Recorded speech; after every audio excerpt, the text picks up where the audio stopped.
On Wednesday, December 9th of 2020, just 16 miles from Atlanta, Georgia, in a town called Sandy Springs, a typical day began for Kristen Fridley, or Chris, and her 2-year-old daughter, Fallon. There's a lot. This isn't a trial. This is a 2-hour presentation. So there's stories like this that they put snippets of the trial and stuff in, but they tell a story. And this is what I would like to do a bit more of. Which is what the Let's All Get Up in Show Business what do you call it?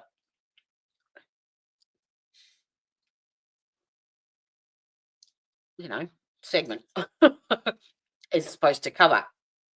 Me doing the reporting on a story that's not actually a trial as such, which would help free up a bit of my having to be up all night every night time.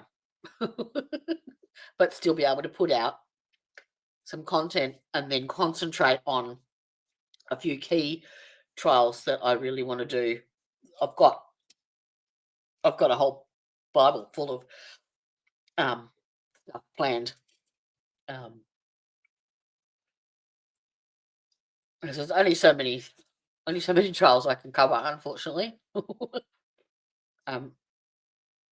yeah, I'd like to be able to. There's a heap of these that I've got saved that are about 1-2 hours long that I can go through and research a bit and tell the story, which I enjoy doing. But yeah, this is just awful. They're still on a break. You can still watch this if you like. The toddler was woken up at 6 a.m., dressed and given her morning snack, along with a cup of almond milk. Kristen told her daughter that she loved her and received the usual sweet reply of, "Hello, Mom. You're sweet." My daughter is Alicia, but we call her Lalu because that's how she used to say I love you, because she couldn't say it. Lalu, Lalu. Before Fallon and her stepfather Cameron Gant left the house. Look at her. Cameron would drop Fallon off at the babysitter's house at around 6:30 a.m. before heading on to work. Chris worked as a veterinary technician for an animal rescue organization, while Cameron was a landscaper. When Fallon's daycare closed during COVID, Chris's friend of about 5 years, Kirsty Flood, would look after the little girl while the couple worked. In many ways, it would have seemed like the ideal situation. Kirsty was a close, long-term friend. So close, in fact, that years prior, she helped Chris come out of a struggle with addiction. Kirsty was seemingly worthy of the trust bestowed on her, especially considering the history she and Chris shared. And even more especially after 4 months of constant reliability in her care. Chris said herself that Fallon seemed so happy in Kirsty's care that some days when they would come to pick her up, she didn't even want to leave. Hey, Fallon, come here. High five. High five. I love you. High five. Flood had 2 children herself, an 8-month-old and a 3-year-old daughter named Harper. Fallon and the 3-year-old were best friends. Everything seemed like the perfect setup. While Chris was at work on December 9th, she received a text around 1:30 p.m. from Kirsty, asking if Fallon could stay the night at her house. In 4 months of babysitting, Fallon had never stayed overnight at Kirsty's, but Chris had no reason to suspect anything was off with the request. After all, 2-year-old Fallon and 3-year-old Harper were best friends. If anything, it just looked like a sleepover in good company, with familiar, trustworthy people. People who had been there when Chris herself was struggling. So he had to pay for it. Chris called Kirsty when she got off work at around 4:30 p.m., but got no answer. When she texted Kirsty asking how Fallon was doing, Kirsty responded saying that Fallon was fine, but they were all at the park and her phone was about to die. While odd, it didn't send off any immediate red flags. Later, Chris tried to call and text Kirsty several times, but all those calls went straight to voicemail. Stepfather Cameron was starting to feel uneasy at this point and even suggested that perhaps they should just go pick Fallon up. But still, Chris thought there was no major cause for concern because Kirsty was someone she trusted and even looked up to. Happy birthday to you. Happy birthday, dear Fallon. Happy birthday to you. Yay! Blow the candle. Blow it! Blow it! At around 6:30 p.m., Kirsty finally messages Chris to say that everyone is home and safe. Chris replies with no problem and asks if she can FaceTime Fallon. Kirsty tells Chris to give her an hour to charge her phone first. Then an hour later, Kirsty FaceTimes Chris from a very dim-lit room where Fallon appears to be propped up on the bed. Kirsty explains to Chris that Fallon has just woken up from a nap. Chris said the phone was roughly 5 feet from her daughter, and while she didn't notice anything visibly off in the dim room, Fallon was not responding to her mother. This was out of character, according to Chris and Cameron. Then when Chris asked Fallon if she wanted to talk to Daddy and passed the phone to Cameron, the call suddenly ended. Cameron again suggested going to pick Fallon up, but again, Chris declined, a decision she regrets to this day. Always go think that.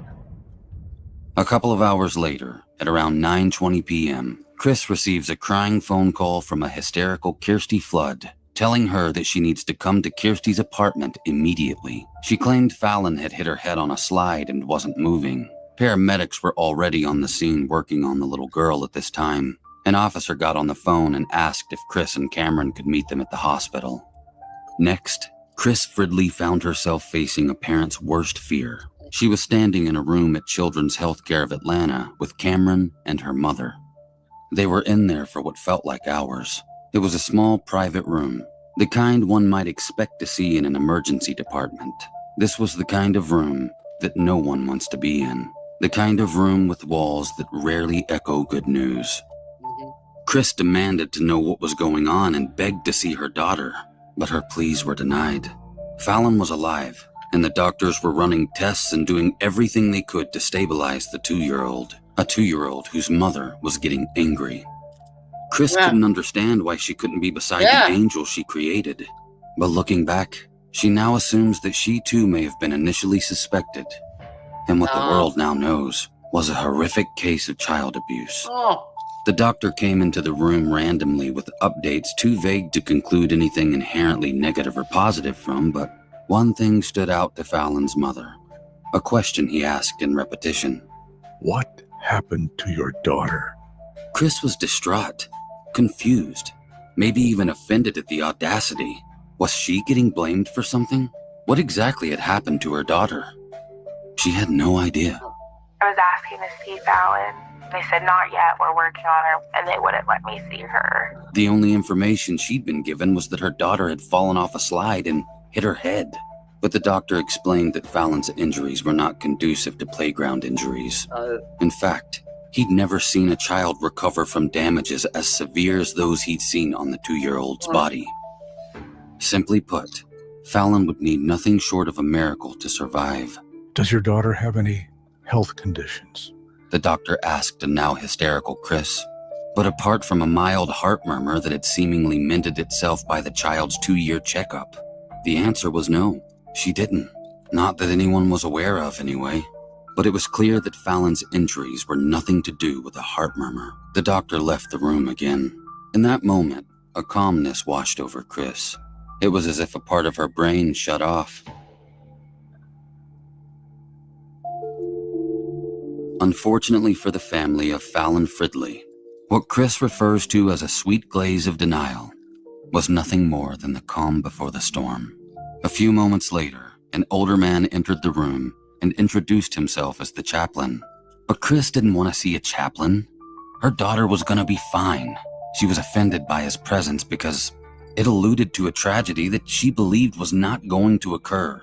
The doctor said himself a miracle could save Fallon, and in her mother's mind, that's exactly what was going to happen. That's what had to happen. When the family was moved to the PICU waiting room, they thought they were finally going to get to see their little girl. The doctor came in and said we had her stable, but critical. So Chris and Cameron were relieved, and seeing as the PICU room had a bed in it, they began to discuss what they needed from home in order to stay overnight. But the problem was, when they were told the words stable but critical, they only heard the word stable. A new female doctor greeted them in the PICU room to discuss Fallon's condition and have the family sign off on some medical procedures. One of these procedures involved inserting a catheter into the child's leg.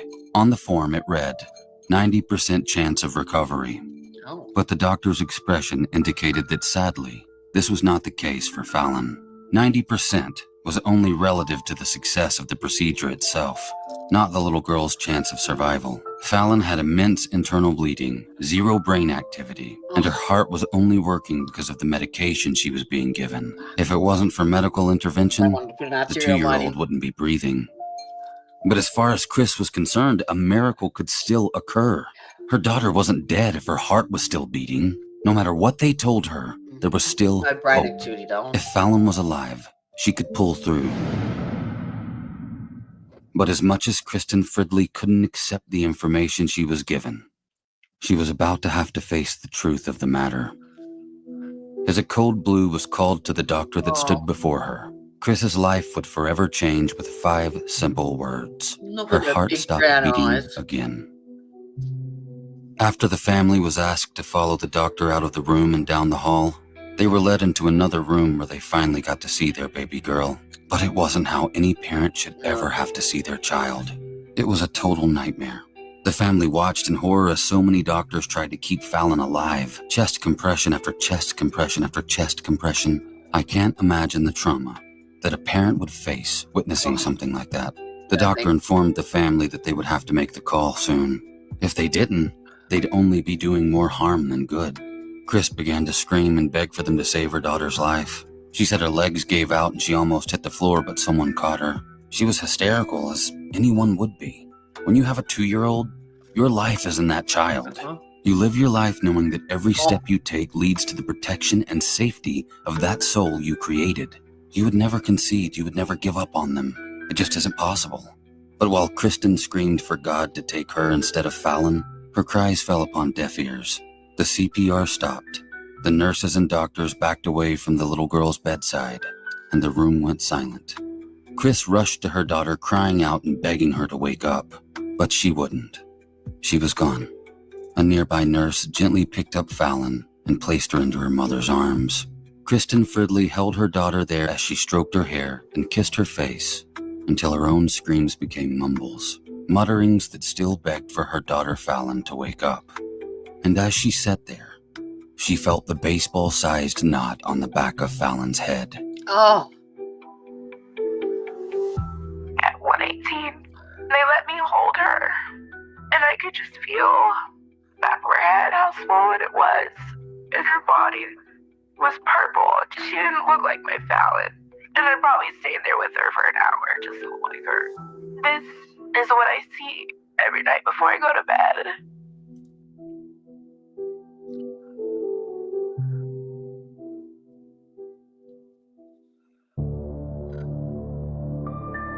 Fallon Lynn Fridley died on December 10th, 2020, in a hospital with the people who loved her the most right by her side.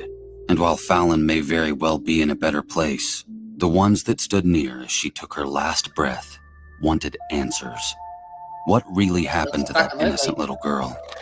An autopsy of Fallon Fridley shows the child sustained a skull fracture, as well as multiple internal injuries, including lacerations to her liver, her spleen, and even her colon. A medical examiner ruled the death as homicide by blunt force trauma. According to babysitter Kirsty Flood, Fallon fell and hit her head on the slide while at a park on December 9th. When they returned home to apartments on Monterey Parkway in Sandy Springs, Kirsty said she noticed the little girl was acting a little strange, so she put her to bed. Then later she claims Fallon wouldn't wake up.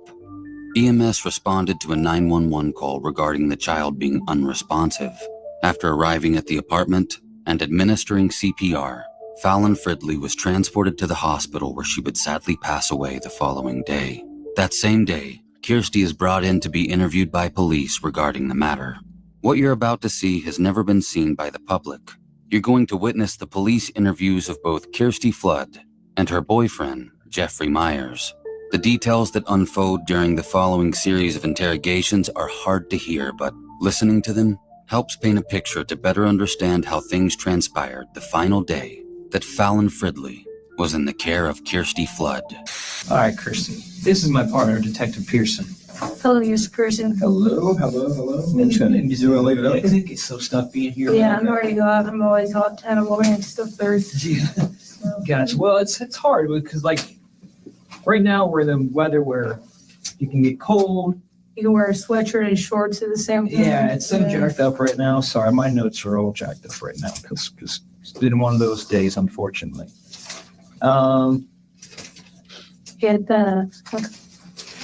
Sorry.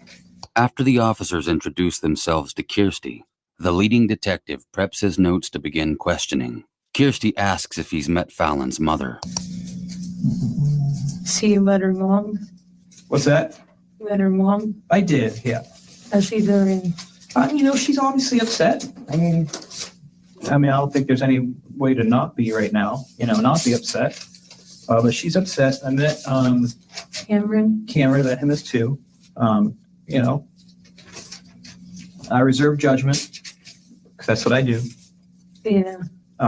We can then tell. Well, ma'am, what I'm so I'm coming in, like when you see me walking in late, that means I have absolutely no idea, or I really don't know what's going on. So can you tell me what happened to catch me up? Because again, that's why I'm not asking any questions, because I don't know exactly what's happening. So I just wanted to hear your side. You guys didn't talk already? No, actually, They came in late, so. I've been so busy at the hospital and doing other things that, I haven't even talked to him yet. Okay, can I ask you one question? Mhm. How come they did this so fast? Did what so fast? Just let her go. What do you mean let her go? Like, no one in this fight. She's still at the hospital. She's okay. She's not doing okay, but she's still at the hospital. She's okay. Like I said, well, she's not doing good. But she can't be okay. I don't know. She still have a heartbeat. Heart still beating.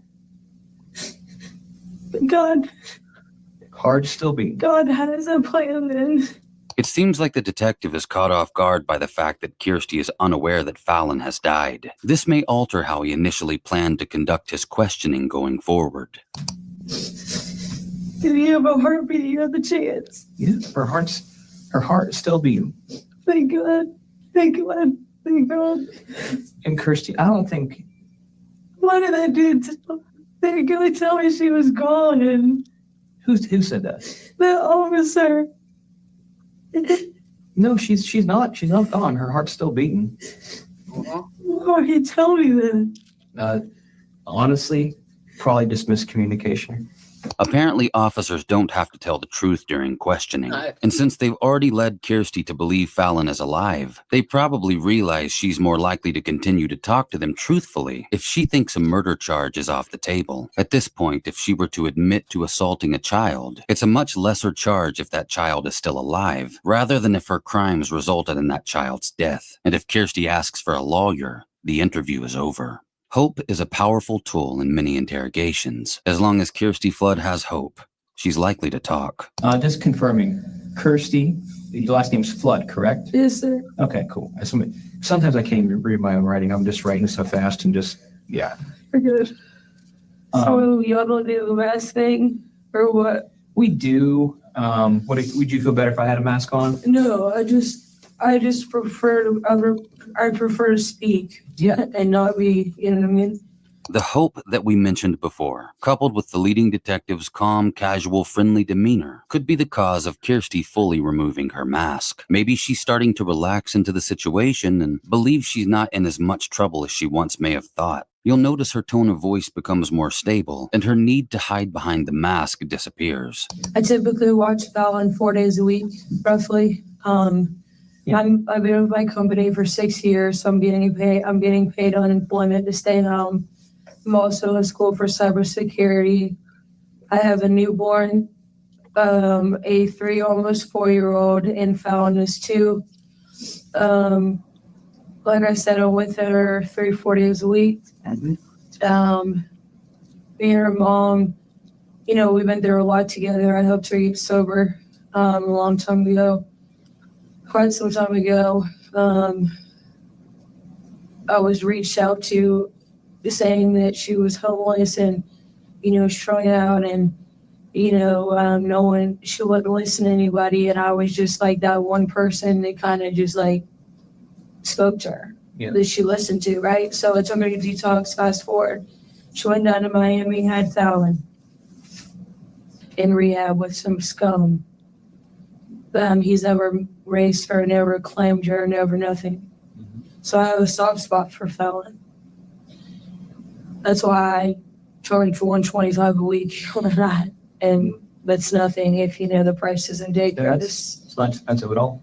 No, and I do it because she's a friend, and I do it because I love Fallon. I don't know Karen very well, but We'll come back to the topic of Fallon's stepfather, Cameron, later. But Kirsty seems to want to use the information she's divulging as a way to paint herself as a saint. And to be fair, it's also worth mentioning that most of the people that spoke about Kirsty did so painting her in the light of a loving mother who adored her own children. But it's worth noting that Kirsty had a history of battery dating back to 2010, where she was ordered to undergo counseling and avoid contact with the victims of her assault. She also had a history with drugs. She goes on in her interrogation to briefly mention Fallon's stepfather, Cameron, before continuing to discuss the details that transpired on December 9th. I don't know him. I know a little bit. I'm trying to get to know him. I'm trying to give him the benefit of the doubt. Long story short, he drops Fallon off this morning at 6 o'clock in the morning. And she stays, she goes in the room with Harper. She plays with Harper for a decent amount of the day. Her and Harper, my daughter, are like best friends. Okay. So they play, and then finally we end up going to the park. This is hours later. Yep. So for breakfast, she had the cereal bar, lunch, cheese puffs. They had some goldfish, graham cracker, chocolate ones. That's healthy. She was eating fine. She only eats junk food, right? And at my house, we incorporate vegetables. Which says she had problems, I'm sorry? Besides that, I eat too. I'm trying to keep up with you. You said cereal bar for breakfast and Cereal bar for breakfast, and then she had goldfish, cookie, the chocolate ones. And then she had cheese puffs. And then she had some of her yogurt. I buy her Silk yogurt because she is non-dairy. So she primarily does almond milk and stuff like that. So I buy her specific things that she likes. She is very, very small. I don't know if you ever noticed, but she doesn't really eat much. But when she does, it's typically junk food. So, that's just what it is. But anyway, so she ate that. Okay, so we get in the car. Oregon Falls is what? A mile and a half from my house. Yeah, barely. Kirsty is referring to Morgan Falls River Park, which leads to Overlook Park, a popular destination for families with kids as it has a nice partially covered kids' play area overlooking the Morgan Falls Reservoir. We were the last people there. right before dark, though. Yeah, Like, right when it was getting starting to get dark. probably by 5:30. Ish, we started leaving. No, when it started getting dark, it was like I have on my phone. My phone died when I was out there. But I have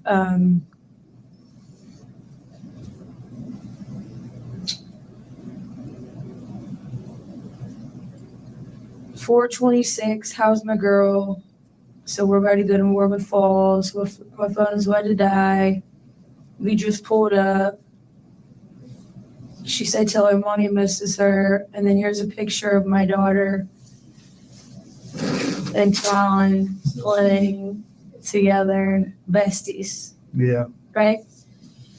So I also have, I'm on the floor. The reason why I'm right here is because I'm on the floor with my infant. I always bring like a little picnic thing, snacks, blanket, going on. And you got 3, you try to monitor it all. So anyways, I put both the babies on the swing, my babies, on the bucket swings. And then she goes down the slide, falls off. And when you go down a slide and you drop, that's what happened. And I was telling him she dropped, but I don't know if that had anything to do with anything. You know what I mean? Did she cry at all? When she's just the most quiet baby, and that is alarming in situations like at home. Gotcha. Kirsty has just admitted that Fallon is a very quiet child. If detectives were wondering if maybe the child had behavior problems and an adult lost control while dealing with that through abusive discipline, well, Kirsty just ruled that out. The detective peering off into space and reaching for the back of his head may indicate a restructuring of questioning strategy. It's clear that letting Kirsty speak is the most optimal thing he can do right now. And that is what has been an issue for me, but you can't go to a mother and say, hey,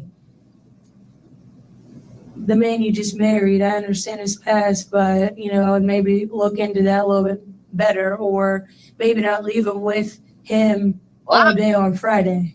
Mm-hmm. You understand what I'm saying? Wholeheartedly, yeah. That first of all, I would never marry a man with a record like that. Yeah. Second off, you're never going to be left with my child.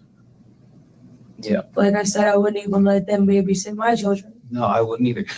So No there's way, that. Jose. At this point, it's unclear exactly what past Kirsty's referring to when it comes to Cameron, or what this has to do with the damage Fallon suffered while in her care. After dropping Fallon off with Kirsty, Cameron was nowhere near the little girl. This is the second time she's mentioned Fallon's stepfather. Regardless of what his past may be, the fact remains that Cameron was not present during the time Fallon appears to have suffered the injuries. Kirsty was. So anyway, she's always at my home. I feed her, I bathe her, I do everything for her. I try to limit her mom's stressors to the maximum degree. Basically. I was curious too. I was seeing that was pretty good. Do you have like any other pictures of her today? Mm-hmm. Oh gosh, I'm all about the pics. Cool. I mean, can I take a look? I just want to see because I'm just trying to play catch up. So I really appreciate you doing that. Yeah, I am all here. Let me go make it easier. And these are today? Mm-hmm. Okay. So these are. She's not going to hand over a Wait a phone. minute, that can't be her. That's your baby, right? That's I'm my. messing with you. That's my. That's So- that's my little stud, Dawson. I love him. So which one? Okay. so That's this is Fallon. She's a cutie. And that's my baby Harper. Oh, what a sweet. Yeah, so I have a 3-row seat. So I put their car seats in the back, and then I put my baby boy, face forward in the middle. Because I've been in 2 really bad car wrecks. Oh, yeah. So I try and I just got that Yeah. sticker on there today. I mean, Oh, this was today? yeah. You know what I'm saying? That was from today? I don't know about this picture, but this is definitely today because that was the jacket she was wearing this morning. Sometimes she likes to sleep in my son's crib. Oh. So I put that little love, those little like Yeah. beepy The things. boppy or whatever it's called. Yeah, and then I keep her safe, just in case if like I'm in the living room or whatever, because she's still little, whatever. But I'm trying to do this and go back to the one because I'm just curious. which one? The last one that you had shown. I'm sorry. Looks like they're getting along so well, huh? Oh, with them two? Yeah. Oh yeah, they're best friends. Well, you can go. I mean, really, if you look at Yeah. Oh. if you look at my life is centered around my children. Was then into playing. Like I said, I consider her my child. She's literally, a part of my family. Gosh, she is right there. That's my son and my daughter. Then. So like we really, we really have made it something so special. That's why I'm really making sure that she's not I don't know why he told me that she was gone. It's possible that Kirsty may think she's coming off as a caring and responsible adult by showing pictures she took of her kids and Fallon that day. But in reality, the detectives are likely looking for visible signs of injury that may have been present during that time frame. If detectives were previously considering Chris and Cameron as suspects, this information might help rule them out. Next, the lead detective steps away, allowing the second detective to present his own questions. You know what I mean? Then I want pictures and I need. I'm sorry. Giving this. Oh, no, that's okay. So, yeah, just hang tight. Well, I'm just trying to, like I said, I was just trying to get caught up. So clearly the little girl she went to the hospital. Now that's what I don't understand. So I was literally asleep and my phone rings at roughly 11 o'clock and I came in. So that was where you believed, I guess, that she may have fell off the slide or whatnot. Okay, so, I mean, to me, the slide, the thing, whatever, that just sounds like, But then, like, on the bottom of the slide, there's the bottom of the slide, and then you could, like, when you lift your head up, the only thing I could think of is there maybe, because I noticed, like, a little bit of red right here. It's nothing serious. It's, like, a little bit of red. Mm-hmm. But that was it. I'm like, there's nothing serious enough to where it would be like, oh, my gosh, like, I need to rush her to the hospital because internal bleeding. You know what I mean? Like my child fell off the top of the playground. Mm-hmm. But a huge difference. Yeah. So I played it like it was. You know what I mean? Went home, laid her down. She wanted to lay down for a minute. So I laid her down. She has her own bed, actually, at my house. I have a bed for my daughter and I have a bed for her. Laid her down next to her. And then cooked dinner. I cooked mac and cheese and vegetables. Was she playing at the house when I got back? Was she okay then? She was playing for like a second, and then when she wanted to go lay down. So in my daughter's room, she has a TV. She has all this stuff that they just love. So that's like the little spot, and then they have a playroom too. She went and lay down, and then just for a minute, and then I was like, Fallon, are you hungry? You want dinner? And she ran. You can ask Jeff. I'm not yelling, so he doesn't think. She ran to the kitchen. I'm thinking, oh, baby, she's hungry. She feels good. She's great. She made me lay down for a second, whatever, we're cool. And then doesn't eat. And I'm thinking, okay, that's weird. You know what I mean? You were just so hungry. I'm not giving you candy.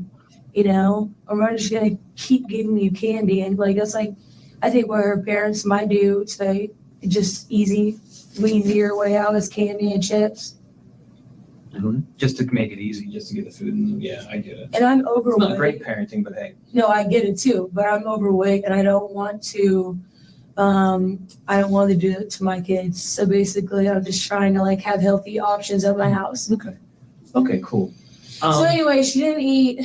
Harper, I ended up giving all the food to my dog. I literally just threw it. She had like 2 bites. I think she had like the veggies and then maybe one shell of a noodle. Barely anything. And then the rest I just gave to my pet because I ran out of dog food and it happens. I couldn't go to the store. I was trying to cook dinner, trying to do all this. Didn't want to leave her. So we stepped outside for 5 minutes, whatever, 10 minutes, smoke stay. I don't even know how long it was. Not long at all. Go back in there and check on her, and she's looking like this. So I'm like, what is that about? Yeah. Like, so my daughter has a unicorn. I built her like a unicorn. You saw it, the Christmas tree. Yeah. And she was just like this. Yeah. You need to get them out of here. I'm going to go talk with him real quick. Yeah. So there's no, just so we can get this whole thing going. Am I talking too much? No, you're fine. In the middle of Kirsty describing the events leading up to Fallon being hospitalized, the lead detective excuses himself again to go into the other room and speak with Kirsty's partner, Jeffrey Myers. She was, and then that's when y'all called, when she had the distant look, I guess, that when you called the ambulance? She had the distant look. I put her in the tub. because shell shock. You know what I mean? That cold water Yep. sometimes can, just do the trick, just real fast. So she was in her diaper and even still in her socks, and because I don't want to shell shock her too bad. Right, just put her in the tub with her socks and diaper? Like literally like sat her down like this, shined the cold water, held her back, like the back of her neck like this, Uh-huh. and nothing.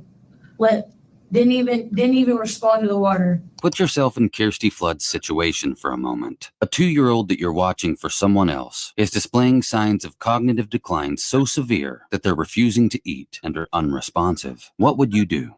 You'd likely call for help immediately. What kind of person runs a cold bath to submerge an unresponsive 2-year-old child in it in their diaper and socks? Shell shock is a term that started being used during World War I to describe a type of PTSD some soldiers experienced at war. This has nothing to do with resuscitating a toddler that's unresponsive by submerging them in cold water. What's even more frightening is that Kirsty made the statement that this can sometimes do the trick, as if what she said is common practice. Bizarre doesn't even begin to explain this.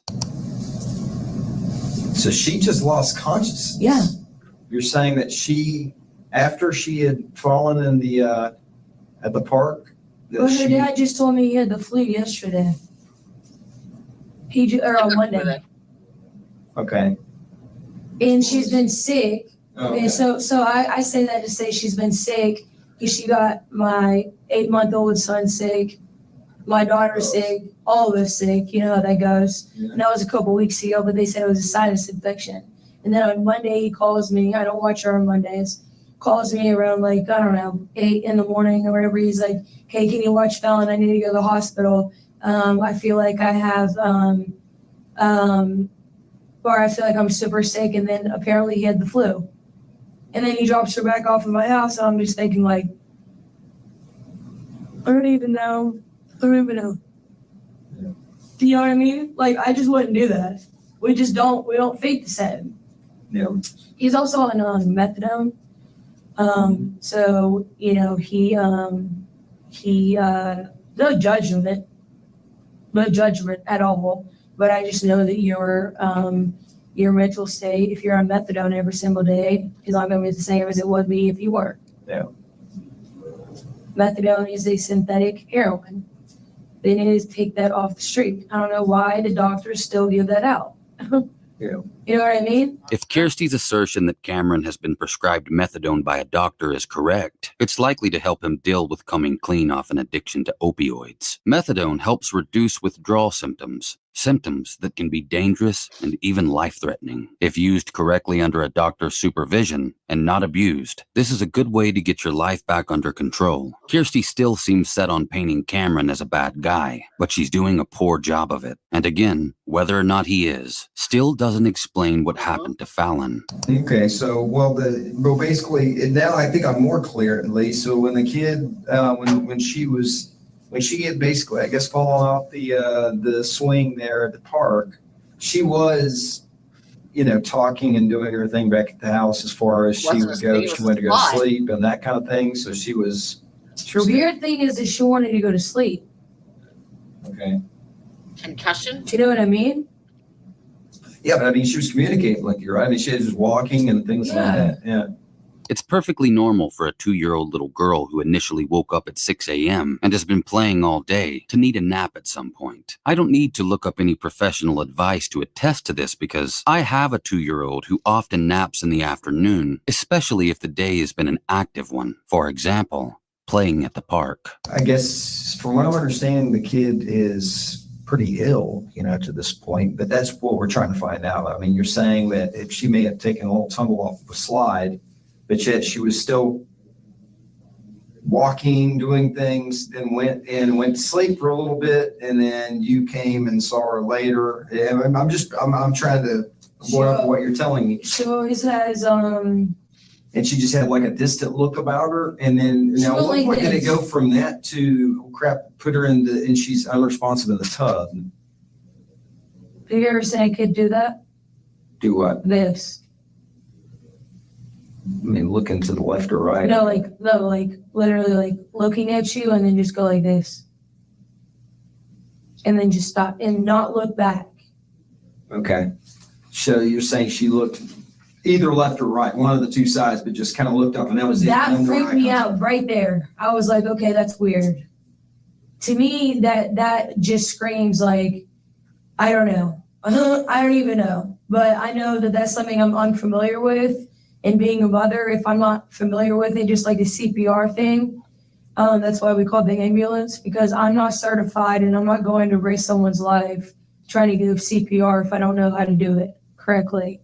Again, as the father of a 2-year-old, I've watched countless how-to videos on administering CPR and stopping a child from choking. Should I ever need these skills, the internet has quick-ready tutorials that can save a life fast. Also, 911 dispatchers can assist you over the phone easily. There is no way the situation Kirsty is describing would prompt me to run a cold bath and put an unresponsive 2-year-old in it. Also bear in mind, the only thing Kirsty has really described up to this point is that Fallon was looking to one side. And she would never look back. Her eyes stayed glued to the side, to what you're telling me. No, I mean, eventually, after a couple minutes, it came back. Oh, okay, okay. And then we put her in the tub. Sounds like 2 seizure. seconds. Just a quick little, Were you and your boyfriend? Yes. Or- yeah, okay. just a quick little, he was helping me trying to do everything in this point. Put her in the tub for 2 seconds and then, bring her back. Well, I mean, as far as that, I'm just saying, like, I'm sure, because I'm a dad. Rocking her, like, we're literally rocking her, holding her, like, doing all that, like, just the comforting aspect, just trying to get, like, the whatever, I don't know, trying to do everything that I could motherly do. The natural mother things that you could do. And nothing was working. Okay. And then she went, what? At that point, after you got out of the tub, I'm like, what? No, seriously, like, what is going on? Like, I could see if like poison or like something that would, you know what I mean? Yeah. They need to run some tests on that girl. They really do. All right. And they need to run some tests on her. I don't know what to do from here on out though, as far as like, I'm her nanny and I'm her, all this. And I don't know, I'm afraid of her mother's. I don't know if I should go to the hospital I'm afraid of her mother. and give her a hug. As if that was me.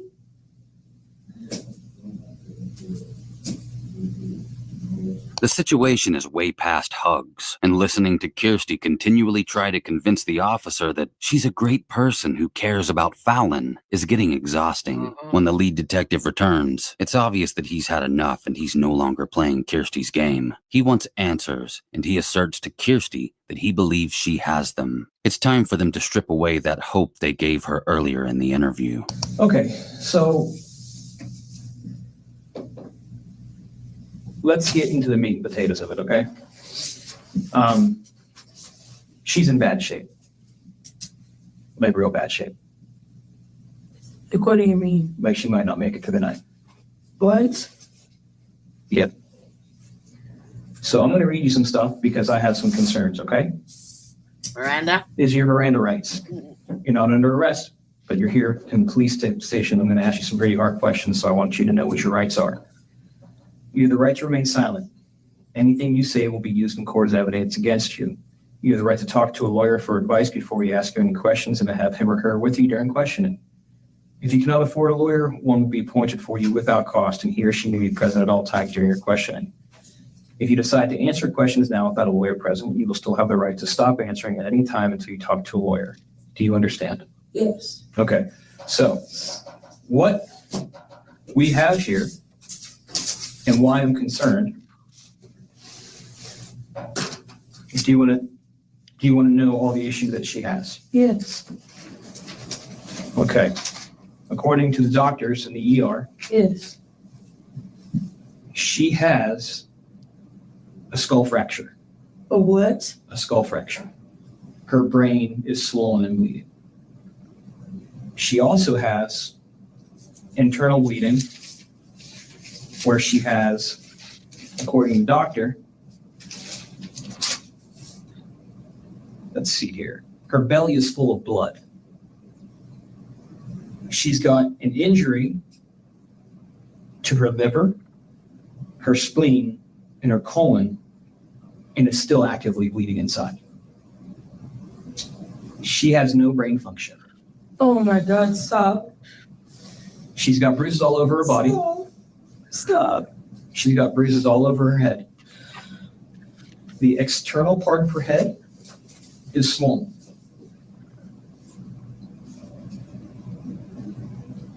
She has bruises literally all around her body. I can show you pictures. So that picture you showed me just a few minutes ago, she doesn't look like that right now. She is bad. And this is precisely the hole that detectives let Kirsty dig for herself by allowing her to talk and show them pictures she took of Fallon at the park that day. There's very little question as to whether or not Fallon's own family could have caused what happened to their daughter. And Kirsty's own rambling testimony has begun to box her into a time frame where only her and Jeffrey could have possibly been around Fallon when the injuries occurred. You think it's the blood rushing to her head and all that stuff?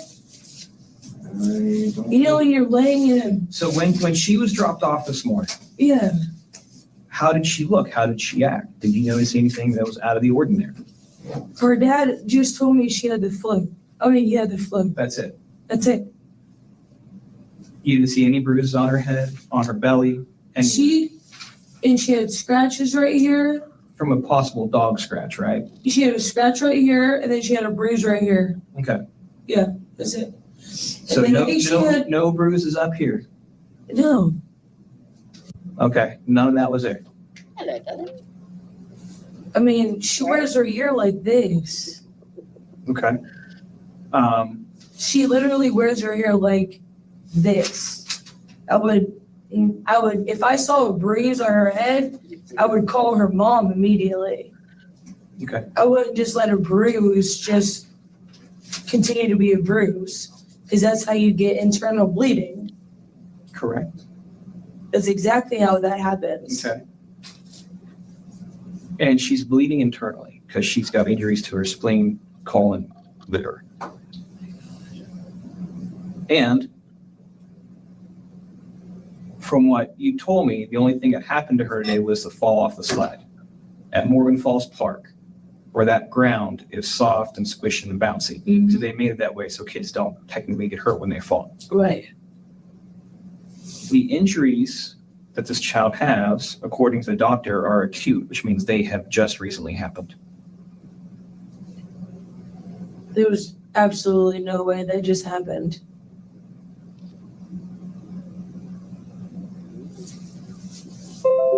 So these injuries this child has are not consistent with what you're telling me happened. The injuries this child has are from some severe abuse or injury.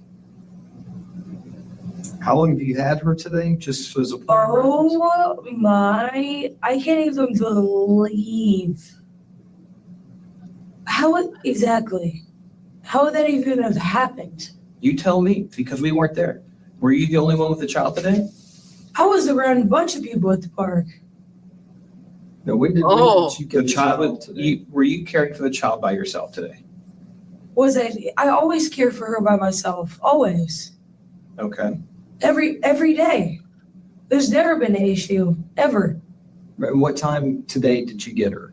Or yesterday now? I 6 guess. o'clock in the morning. Oh, you had her all day long? Yeah. Okay.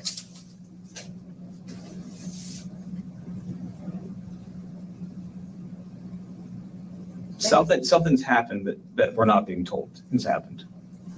There is Because those injuries just don't appear. there is absolutely nothing that I would ever do to a child, first and foremost.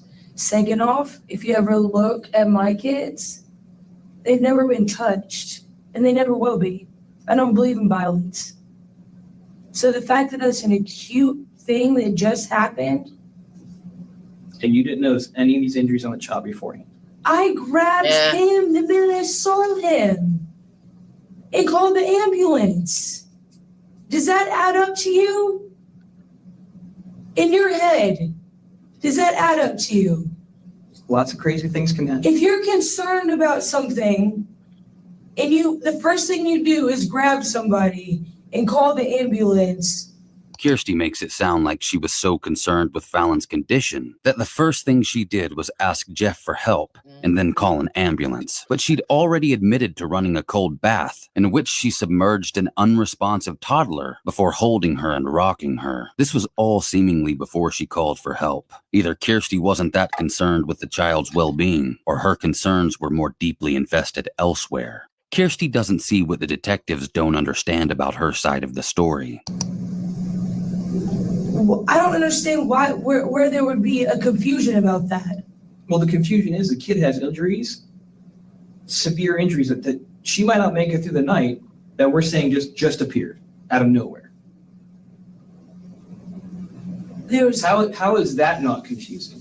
No, that is extremely confusing. And the only thing that I could even think of is if she tripped walking with Harper on cement. That's it. Those injuries? My God. Or minute, right? They're minute. Those are little. No, the injuries she has are not little. No, that's what I'm saying. So her tripping and falling would not cause those injuries. Her skull is broken. Her skull is fractured. I don't even understand. Did Jeffrey do something? Absolutely not.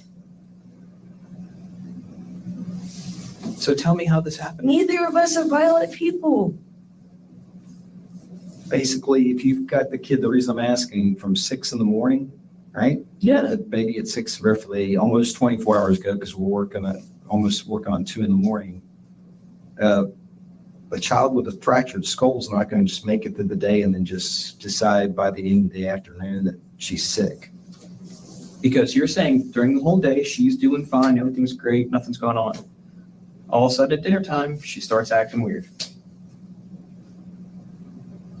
That's what doesn't make sense to us, because the fractured Her and skull Harper is- played in the room all day long. I had that in a text message. Okay. And that's You went to the exactly park, what I right? said. Yes, and I watched my son. I also have live footage in my home. Okay. Do you have access to that? I do. Okay. What's it recorded on? Wise. Wise. Okay, I don't know that one. It's WYZE. The fact that she has all of that is heartbreaking, but the fact that any of that would ever happen under my watch in my life, Oh, no, bitch. it would never happen. Oh, no, bitch. So this Wise recording you have, Yes. is it through an app or is it actually hard recorded like a DVR or something? It's through an app. Through an app. Yes. Okay. How do we get access to that? I have an SD card I could find for you probably. In it, I could pull it out. It's basically the whole, let me see. What you looking at? I'm going back. Is it the 9th, right? It is now the 10th. I don't want to delete anything. Kirsty searches her phone for the cloud-stored video feed from the camera system in her house. When detectives realize that she's pulling up video that could be used as evidence, they likely move over to monitor the situation to make sure nothing gets deleted. And nothing seems out of ordinary on the camera, but when Kirsty's phone dies, the detective leaves to get a charger for it. Let me get you, all right? We gotta keep that charge. While the detective is out of the room, Kirsty appears to be nothing shy of defeated. It's clear the questioning is not going her way, and it seems like it's taking a toll on her. When the detective turns with the charger, Kirsty asserts that she needs to go soon because of her kids. Is that the right one for it? Yeah. Thanks. Try to over yourself here. You try yourself. I gotta go soon for my kids. While she's not under arrest, she has been read her rights and detained, which means she's not free to leave at this time. The detective will continue to let her think she's there on her own free will for now, in order to keep Kirsty talking and let that phone charge. It's clear he thinks he's onto something. Yeah. So, has she ever come to your house? Like, did you ever suspect it other than? Like, I saw, just random bruises on her legs. See, the thing about Harper is that, Kids get those things. is exactly as I said. Harper would have them everywhere. If someone were to look, they'd be like, what? This kid is clumsy. You know what I mean? I'm not worried about the ones on her legs or like on her elbows. It happens. The head thing. Well, that, and also she's got bruises all in her abdomen where she bleeds. How does that even happen? Someone has to abuse that kid pretty hard. That doesn't even make sense to me how that would even happen. Especially in the situation, like, first of all, she pretty much lives in my house. She doesn't sleep there, but she's there every single day. Never had any issues ever. Fallon's mother claimed Kirsty watched the child for 3 days a week. At the start of the interview, Kirsty stated it was 3 to 4 days a week. Now she's upping the frequency to every day. I'm not sure what Kirsty hopes to accomplish by doing this. I'm not sure she knows either. But either way, it's probably not helping her case. But my thing is, and I can look at you and you probably done this a million times or whatever, I didn't touch her. I would never hurt her. Literally. I've given her, ask her mom, I just bought her a kitchen. I literally give her all Harper's clothes, all her hand-me-downs.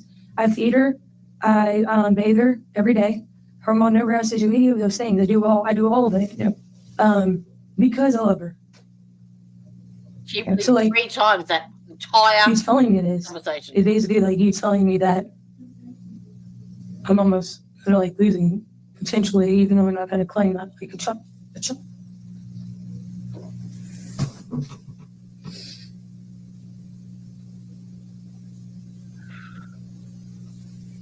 Kirsty has not been accused of any crimes so far, but since the start of the interview, she's been desperately hell-bent on convincing the detective that she's nonviolent and would never hurt Fallon. Her constantly defending herself in this way is red flag city. It's difficult, and I know sometimes it's easy just to lose your cool and things happen, and I get it.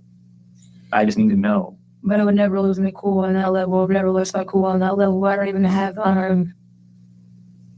that type of hatred in my heart. I don't think it's a hatred thing. I think maybe things just get out of hand.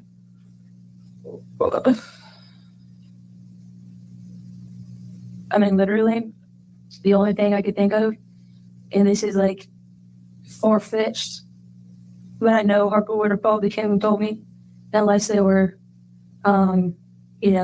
just playing and now. Harper just kind of played big sister and handled it herself or whatever. But, maybe Grace jumped on her. I don't know. Grace is Kirsty's pit bull dog. She has so far attempted to potentially aim blame at Fallon's stepfather, a playground slide, possibly someone random at the park, and now finally, her dog. And the only thing is that I can think of is that in the whole way, vinyl. It's vinyl. It's shit. The whole apartment is shit. I mean, you see how I'm under a whole court case with them because of how it's living and how dangerous it is. Because Fallon actually almost stepped on there was a flipboard underneath the sink. She almost stepped on the nail, an old rusty ass nail. You know what I mean? And it's like there's just stuff everywhere. But that's the only thing that I can think of would be where. We can add Kirsty's allegedly dangerous apartment to the list of only things Kirsty can think of that may have harmed Fallon that day. Mm-hmm. I mean, there was a little bit of a point where I closed my door. Sometimes I close my door because my kid she'll walk in and out. You know what I mean? And yeah, I can admit to that. But About closing your door. Yeah, I can admit to closing my door today. Yeah, for like at least an hour ish. You know what I mean? Ish. Because Holden was asleep. Just before you went to the park? Yes.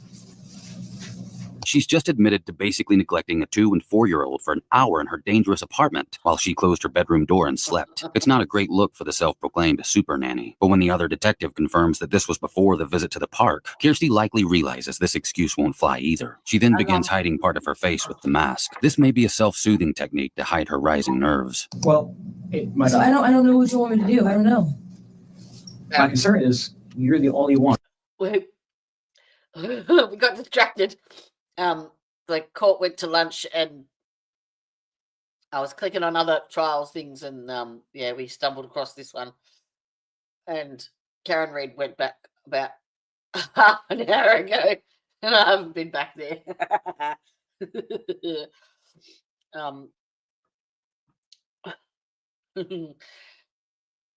Well, I don't know how much is left of the Karen Rea thing, but there's an hour of this left, so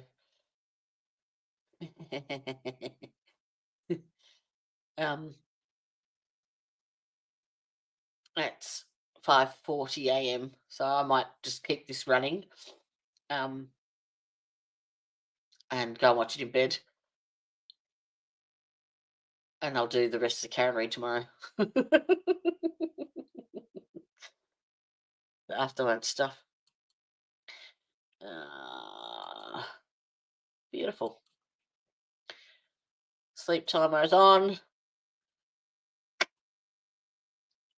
That was So there's about an hour left of this, and then it will turn off. And I'll see you all tomorrow. I need my beauty sleep. Enjoy. Have a good one, and I'll be good. Pick it at it.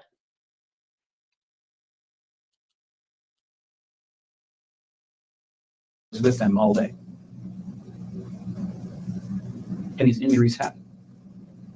And we're saying we have no idea how they happen. Like, if I could give you an answer right now that would just solve the problem, I would, but I don't have an answer for you. The only two things I could think of is falling on cement, Which we didn't see happen.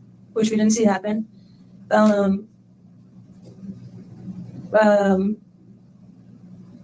Grace, about that, Which we didn't see happen. which we didn't see happen Did either. you hear her cry out at all today? I mean, I'll hear, Fallon is the most quiet thing you'll ever, ask her mom. That kid doesn't cry. Yeah. So, you know what I mean? Yep. So that's not even my kid, you would hear from miles away if someone's brushing her hair. Yeah. Okay. There's a big difference. Gotcha. All right. Take me a minute. Okay. Oh, and boom. Out of chat. So anything, are you good on your, you good on the drink right now? So, Yeah, anything else? man. But I need to get my kids, but All yeah. right. Well, just hang tight for 1 second. We'll see where we're at. All right, thanks. It feels odd to me that detectives left Kirsty in the room alone with her phone that may have evidence on it. They may not have the right to take it from her yet, but I feel like the right thing to do would be to monitor her while she's detained and in possession of the device. But that's just my opinion. It's possible they were still under the assumption that the phone was charging. Either way, with the detectives out of the room, Kirsty is frantically texting someone. When the detectives return, Kirsty finds a spot in the video feed from the cameras in her house that shows Fallon at about 7:56 p.m. She seems to think this supports that what she's been telling the detectives is true, but in reality, it just further serves to vindicate Fallon's parents or a possible stranger at the park. It also brings Kirsty's playground slide theory into question. Is it charged up?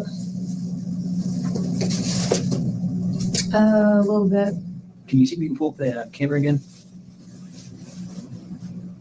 She's saying she wants me to come back and get the kids, so I have to go soon. This is from Y. It's WY. It's EVA. Now, does it download the video to the SD card, or does it just go up to the cloud, like the app? Ben? The video for the camera. Sorry, I just lost my mind here. You see? The paramedics. How can I get a copy of the video? That's holding. Right there. Okay. In the little jumper. That's Fallon. Looks like right there. Where's Fallon at? Someone just gave him a kiss. Let's go to the lows.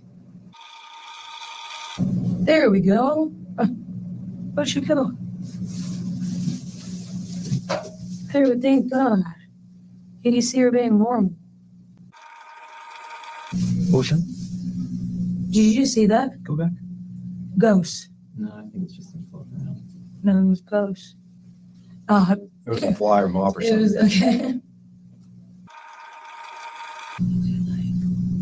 Set your dog right there, right? That was let this play. Because that's a good time for him. You know What what I mean? time is that roughly? 7:42. There's me. And there she is. Making plates. Yep, see, I told you. Oh, as well, I'm telling you. It's mind blowing. Look at her. What time you show in there? This is 1956-25. What is Okay, it's that? almost 8 o'clock. Military time. Whatever happened to Fallon clearly occurred after 7:56 p.m. on the night of December 9th. See? Try it again. She wouldn't do it. Took her back again.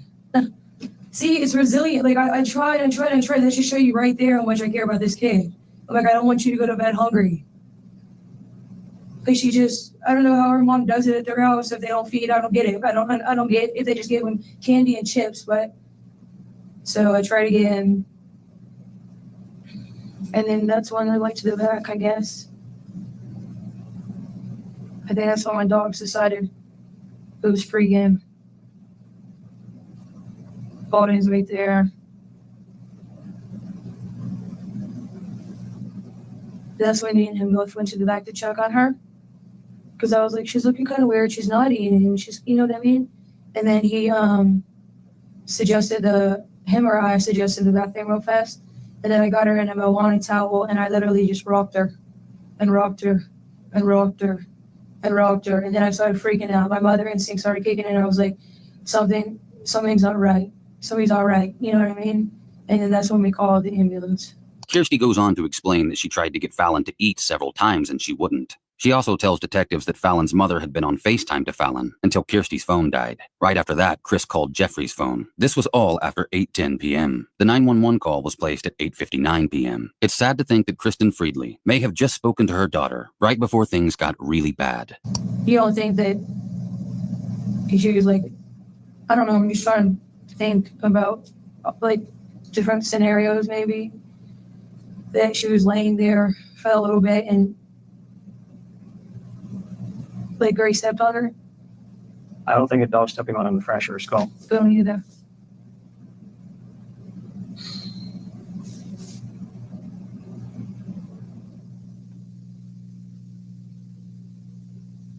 I can see like the pressure. You know what I mean? But- But scratches and But there's not really any scratches on her abdomen. accepting. That's what I'm saying. So they're supposed to cancel it out thing too. And there's, I think for the dog to fracture her skull, I think that's, No, when you say acute, you know, what does that mean? they happened recently, What is recently? like today. So it could have been this morning. Like how early this morning do you think? Before she came to my house. It's almost painful to watch Kirsty grasp at any straw she can find to explain what happened to Fallon. Either her or Jeff are the most likely people to hold the answers to the questions everyone's asking. Suppose, yeah. I was saying, what, can I see your wise thing one more time? Yeah. There's, I really gotta go. I My neighbor is texting me over and over again. no, I understand. Well, guys, it's right before you get Yeah. going, because this was, that's what we're trying to, Yeah. because this is going to help. So is this right here beforehand? The other detective appears back in the room again, and this time he's accompanied by a third female officer who just so happens to have the same camera system Kirsty does. While they may not have seen exactly what they were looking for on the camera's recorded feed before, this time they're searching for something that can paint a better picture of what happened to Fallon, something that can't be seen on camera. Is there a way to get a link for the video? I haven't tried that. You can just share right here. You can share the camera and add new users, which I don't think is quite the same thing. It's app based. I don't have access to the website. So you can, It's pretty cool though. yeah, it's a good camera. I'm happy with it. Yeah. I've had Can it you for a few can you years. see if you can get the sound to it now? You know, Let's see, and just, Well, she said it knows what I know for the sound on the bottom left, but it's got bumpers. Sometimes they're slow because It's they're very- that's Wi-Fi it. based. yeah, it's $30. but say we want to get a copy of the video from today. Well, let me get back to you on that. Give me a second to kind of. Do you know what your hours of calendar is, like you usually or whatever? I would have to get that for you. Here, I just showed you the full video. Yeah. But I don't want you accessing then that way you could like literally watch me at any time. Well, all I want is from the time, like from 6 a.m. until, I just showed you the whole thing. well, we saw a part of it, but when we're scrolling through, it's choppy for us actually being able to watch the whole thing. You hear what I'm saying? We just did this. We did. And when we stopped scrolling for dinner time, it went by itself. And it showed us, we actually saw the video playing. Detectives want a copy of the stored video recording, and they also want to enable the sound just in case they're missing something. Obviously, if they could hear what occurred, it might give them some insight. But Kirsty doesn't like this, and seems to feign willful ignorance as to why the information would be needed. A totally innocent person would likely easily cooperate with law enforcement in this scenario because they'd have nothing to hide. Kirsty eventually agrees to email the full video to detectives once she gets home. I hate to say like anything against Cameron, but like, you're a father, right? Mhm. If you're wiping some random kids, and they go, Dad. Would you think that's weird? Huh? Okay. She does it all the time. Just not like. I've even like literally gone like this, like you like on your pelvic bone right there, just to kind of like see. Like she's like, oh, from pressure. So today, did she wear a diaper or is she quite trained? She wears diapers. Okay. I buy all of her diapers. So when you changed her today, Mhm. did you notice any kind of bruising down there at all? No. Kirsty keeps on talking to detectives about how good she is to Fallon and how much she does for her before going back to the topic of Fallon's stepfather, Cameron. This is a recurring theme in both Kirsty Flood and her partner Jeffrey Meyer's interrogations. Kirsty alleges that Cameron did time for child abuse, specifically rape or molestation, and she claims Chris's family made public Facebook posts specifically about this. In a later interview with police, Kirsty alleges that Chris denied the allegations, said they were misunderstandings, and had her family remove the posts. Now, this wouldn't be the disturbing truth if I didn't consider the information and do some digging. I did find old charges unrelated to anything Kirsty asserts. I also found a recent charge against Cameron Gant from March 29th of 2023 for violation of a family violence order. Apparently, there was a temporary protection order, or TPO, issued against Cameron Gant for Kristen's sake. He allegedly broke this in a non-violent way by canceling her phone. I'm not exactly sure why the TPO was issued in the first place, but I do know Chris and Cameron are no longer together. While Kirsty's claims are concerning, she has so far been caught in several lies and changed her story multiple times in her interviews. Her boyfriend Jeff does the same thing throughout his interrogation with detectives. Also, the fact remains that Cameron was nowhere near Fallon during the time when the damage occurred. I can't demonize Cameron Gant on charges, most of which happened 10 to 15 years ago, that do not in any way correlate with Kirsty's claims or the injuries that Fallon sustained while in her care. Kirsty's lies and her attempts to redirect suspicion aimed at her, at Cameron, still aren't working. Whether or not Cameron Gant is a good person is not something I can conclude, but I can conclude that he didn't kill Fallon. Who said he has a child abuse past? She did. Okay. She knows. The whole What kind of family. child abuse past? I'm not sure if it was an aggravated or not, but I know he did some time. And when you do things like that, you don't normally. He's kind of like one of those things. It's either in you or it's not. And After talking about Kirsty's allegations towards Fallon's stepfather, she asks when they will know an update on Fallon's condition. It's at this point in the interview that things really heat up. when do we know? Like when? I don't know how long it's going to take for her to come out, or if she doesn't come. I don't know. They're doing everything they can to help her. They can send babies out of the NICU. They sure can. They're premature with nothing. They can. She has suffered a lot of damage, though. She has suffered a lot of damage. And these are doctors in CHOA who specialize in kids. And they're telling me she has That's what I throw up. fractured skull, brain bleed, swollen brain, injured liver. Sorry. Thank you, Israel. Was I asked which one was your apartment key so that we can look it up for you? Oh, we're gonna go home, right? I don't know right now. And here's why we're still here is because she has all these injuries. And the person she was with today is you. And I need to know, and I need to find out how she got all these injuries. And I get we're watching the video. This is what makes everything confusing. Because these injuries just didn't happen out of nowhere. These injuries happened somehow. You're the only person that was with her all day. That's not even fair. You cannot pin that on me. I'm not pinning anything on anyone. Yeah. I'm trying to figure out what happened. Wow.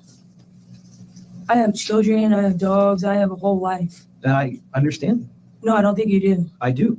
She's about to take my car and my keys. No, she's not taking your car. Where is she going with my stuff? She came to get the key to lock up the house. Why? Because we served a search warrant at your house.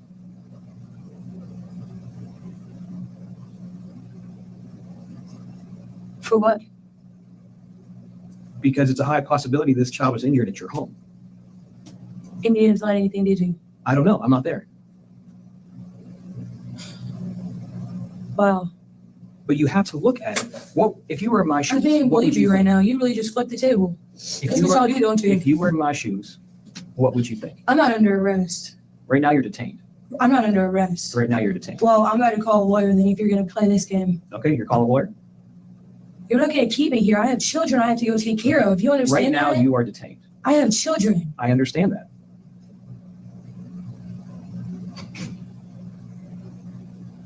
Where's Jeff? He's over there. He's in the other room. So what are you saying? I'm trying to figure out who hurt this child. Neither of us hurt this child. Maybe you How should did go. how did this child get injured then? I don't know how she She was got with you injured. You all just day. saw videos of her running around and fine. What else And do I you get that that video doesn't need? show the whole other part of the house. Why else? Okay, if she's so injured, why would she be running around like that? Have you ever thought about that? An acute injury? Don't you So- think she would be laying down? So you tell me, If she was hurt, wouldn't she be laying down? what could have happened when you took her off screen? So you think I took her off screen, went and I beat don't her, know. I need to know. what broke her happened. skull, She's got a fractured skull, bled her and inside, she might not make it through the night. and then brought her back out to feed her? And everybody else was just running around fine? Does that make sense to you? Crazy things have happened.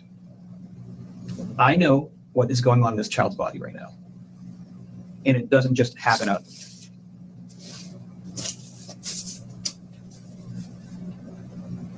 You're saying that she got to your house, she was fine this morning. It All day long, was she's 6 fine. o'clock in the morning. And this is exactly what happened. We don't sleep because we have a newborn. I understand. He leaves at 6 o'clock, it's 5:30 in the morning. He's gone. I lay her down with Harper half the time. They go to bed. It's 6 o'clock in the morning. I try and catch some more sleep while I can with Holden. So I was sleeping in with Holden. She was in the room with Harper. They played. Did Harper tell you anything about the dog doing anything? I can ask Harper. But she has some AK statements like, oh, dog did this all throughout the day. Harper was in there for so long with her. Mhm. That's what you don't understand. They were playing all day in there. I even have a text message that said they were playing all day. Now we're about to go to the park. Yeah. I said in her room, they were playing all day. Did I not? Why would I say that? What? Come on, man. Don't do this to me. Don't ruin my life. I'm not ruining your life. No, you're on the cusp. I'm trying to figure out am what a happened with this baby. mother. I understand that. No. I'm trying to figure out what happened with this baby. I did not do anything to that little girl. And you are not about to ruin my life over that. I'm not doing that. I'm in the midst of getting my entire record cleared from 2000, back in the day, 2010. Okay. I have busted my ass in life to get to where I'm at right now. Okay. And I have helped her mother, and I've been there for her, and I've done all of this, and you're going to sit here and you're going to tell me, do you think I hurt this little girl?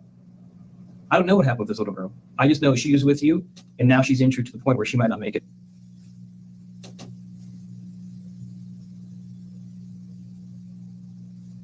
We were also at a playground. They were also in the room. Do you understand that things happen in little girls that don't cry and don't talk, don't say anything? Do you The understand massive the amount of bruising? trauma, that this child has sustained internally, What do you mean, what? that she was hurt really bad. How? You tell me, I wasn't there. How would, do you see bruises? On the baby? Yes. I only saw that and that. Where did you see them? Where are the pictures? All over her head. You want to see the picture of the baby? All over her head. No, I don't. This is gonna make me sad. Are you sure? Because I can show you. Do you want to see? Yeah, go ahead.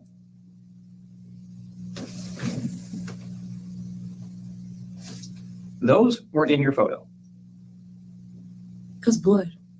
That is not blood. That's a fresh bruise. Those blood clots. Those are blood clots, and you're not a doctor. Just to let you know.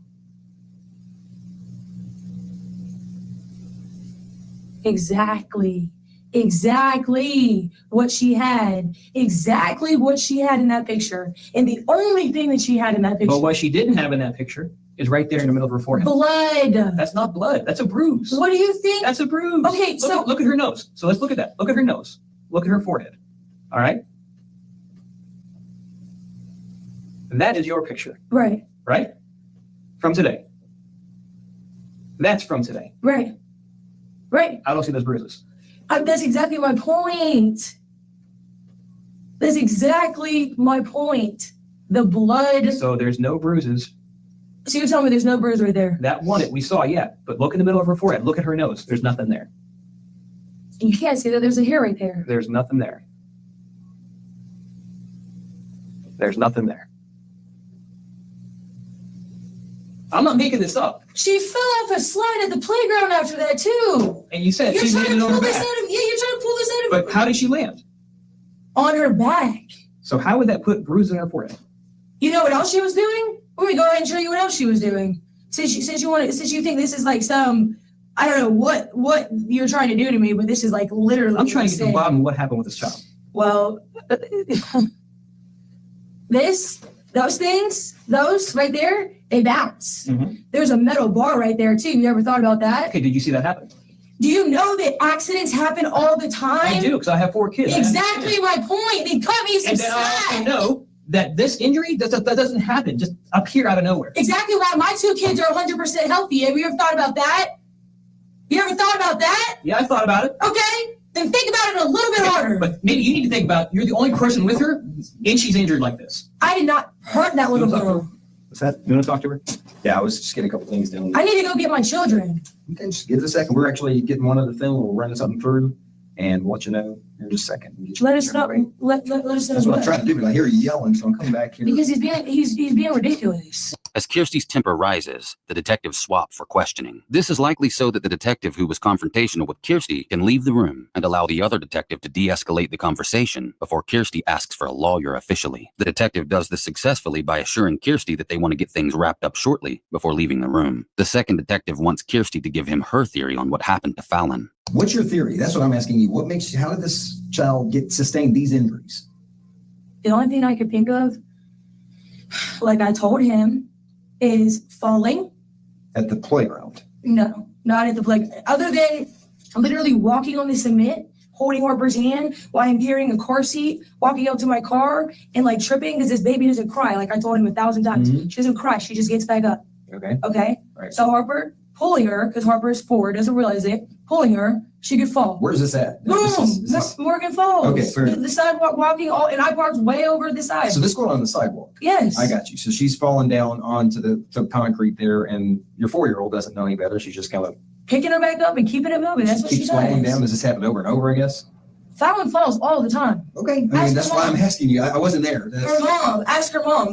That kid falls. That's what I'm asking you. So during that time, she kept falling down, kept falling down, She kept falling. didn't, it wasn't like she just repeatedly kept falling down. Okay. Anything significant? Did she fall off a curb and hit her head? I mean, or anything like that you Well, noticed? you fall on cement, then that could be Well, even anything. kids have the innate ability to like kind of throw their arms and use it as. What I'm saying is that's why I'm asking you. I wasn't there. So If you slip on vinyl, Mhm. there's concrete underneath it, right? understand. Okay. So there's It's also usually carports. I guess that's what I'm asking. Saying a parking lot doesn't even have a vinyl cover. So I'm talking about inside my apartment. oh, very good. Okay. So I'm talking about all the possibilities because you're asking me for all of them. well, I mean, but I'm being specific. You're saying that she had fallen down in the parking lot and your kid, and that's okay. But that's what I'm asking. It's like, did she In do the so? parking lot? Yeah, at Morgan Falls. That's what I understood you to tell me. And the side, okay, anywhere we go, Harper wants to hold her hand. Mhm. Yesterday we went to the playground, she wants to hold her hand. Right. They always hold hands. So she, will walk with her and hold her hand or whatever. And a lot of the times Fallon will fall. Okay, that's fine. A lot of the times. Knees. My daughter busted And what both I'm of her asking you is knees. like, again, because of the seriousness of her Yes, injuries yes. today, when you were watching the kid, was there anything like, oh, you know, I mean, like I'm probably a substandard dad, but like I'm scared enough of damn kids that I would watch them. I wouldn't have like alone time or anything. Meaning I would never shut my door because I'm afraid of what they do to harm themselves. So if they play around with my two sons, and they do, and one goes running and clips a corner, I know I'm like, oh God, you know, and sure enough, they get bruised up and I get all that. But I'm saying, Okay, anything I stand can out to you? admit to maybe not being the best I'm not today saying because that, of my son and me closing the door because of napping, but if she fell, then how am I supposed to like know that? How are you supposed to know if she falls? Like, this is the thing.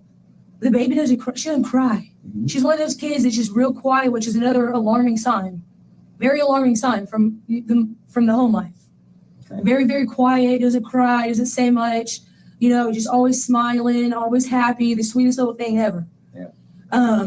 And, you know, so like, let's say she did fall, she wouldn't say anything. That's what I'm saying. Half the time she doesn't say anything. It's almost like she gets in trouble at home for maybe saying if she did. I don't know. But she doesn't say anything. She literally, my daughter is so dramatic. The whole world will hear about it. Right. This kid will fall and get up and keep it moving. This kid will get knocked over by my 60-pound pit and get up and keep it moving. Yeah. You know, Harper gets knocked over by my pit and is a whole ordeal. You know what I mean? They're looking into as far as they try to figure out exactly what the injuries and where they were caused, obviously. I mean, you do understand that, right? We didn't just kind of wake up today looking to pick on you. We're trying to figure out how a 2-year-old who really can't speak for herself got injuries. By default, because that's what you do. You care for her throughout the day. That's why we're asking you this. It's not to anger you or to push you in a corner. Or They told me I'm not like, when you tell me that I might not get my keys back and I might not be able to get my kid, like, you're basically telling me. Well, right now we're having to investigate this case. We can't just, there's things we have to do before we do. I have neighbors watching my children. You guys just did a search warrant on my house. Yes, that's correct. You did. And you didn't find anything to do anything. Well, you got to wait it out for a second. What I'm telling you is we have to explore all avenues. I'm not going to lie to you. What are you waiting on? I'm going to check here in just a second, and then I'll see if what the plans are moving forward. But we should be wrapping up here relatively soon. Wait, I'm so confused. What do you mean you're going to check? Well, you check with the lead investigator because I'm not the lead investigator, so I can't tell you exactly what's going on with this because it's the best way I can describe it to you. Do you know like how long? I mean, again, I was going to go check with the lead investigator. That's Once Kirsty is alone, she calls her mother on the phone. I can't believe this. No, I'm not okay. They're trying to fuck me up. Yes.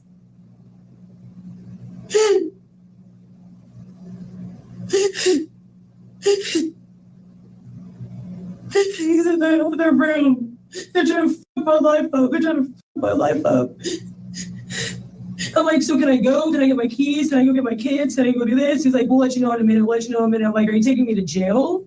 Like, are you about to ruin my fucking life? They don't know. She's in critical condition. The other cop told me she was dead. While making another phone call, the detectives return to issue Kirsty a search warrant for her phone. She's also about to find out something that changes everything. Hey, Kirsten.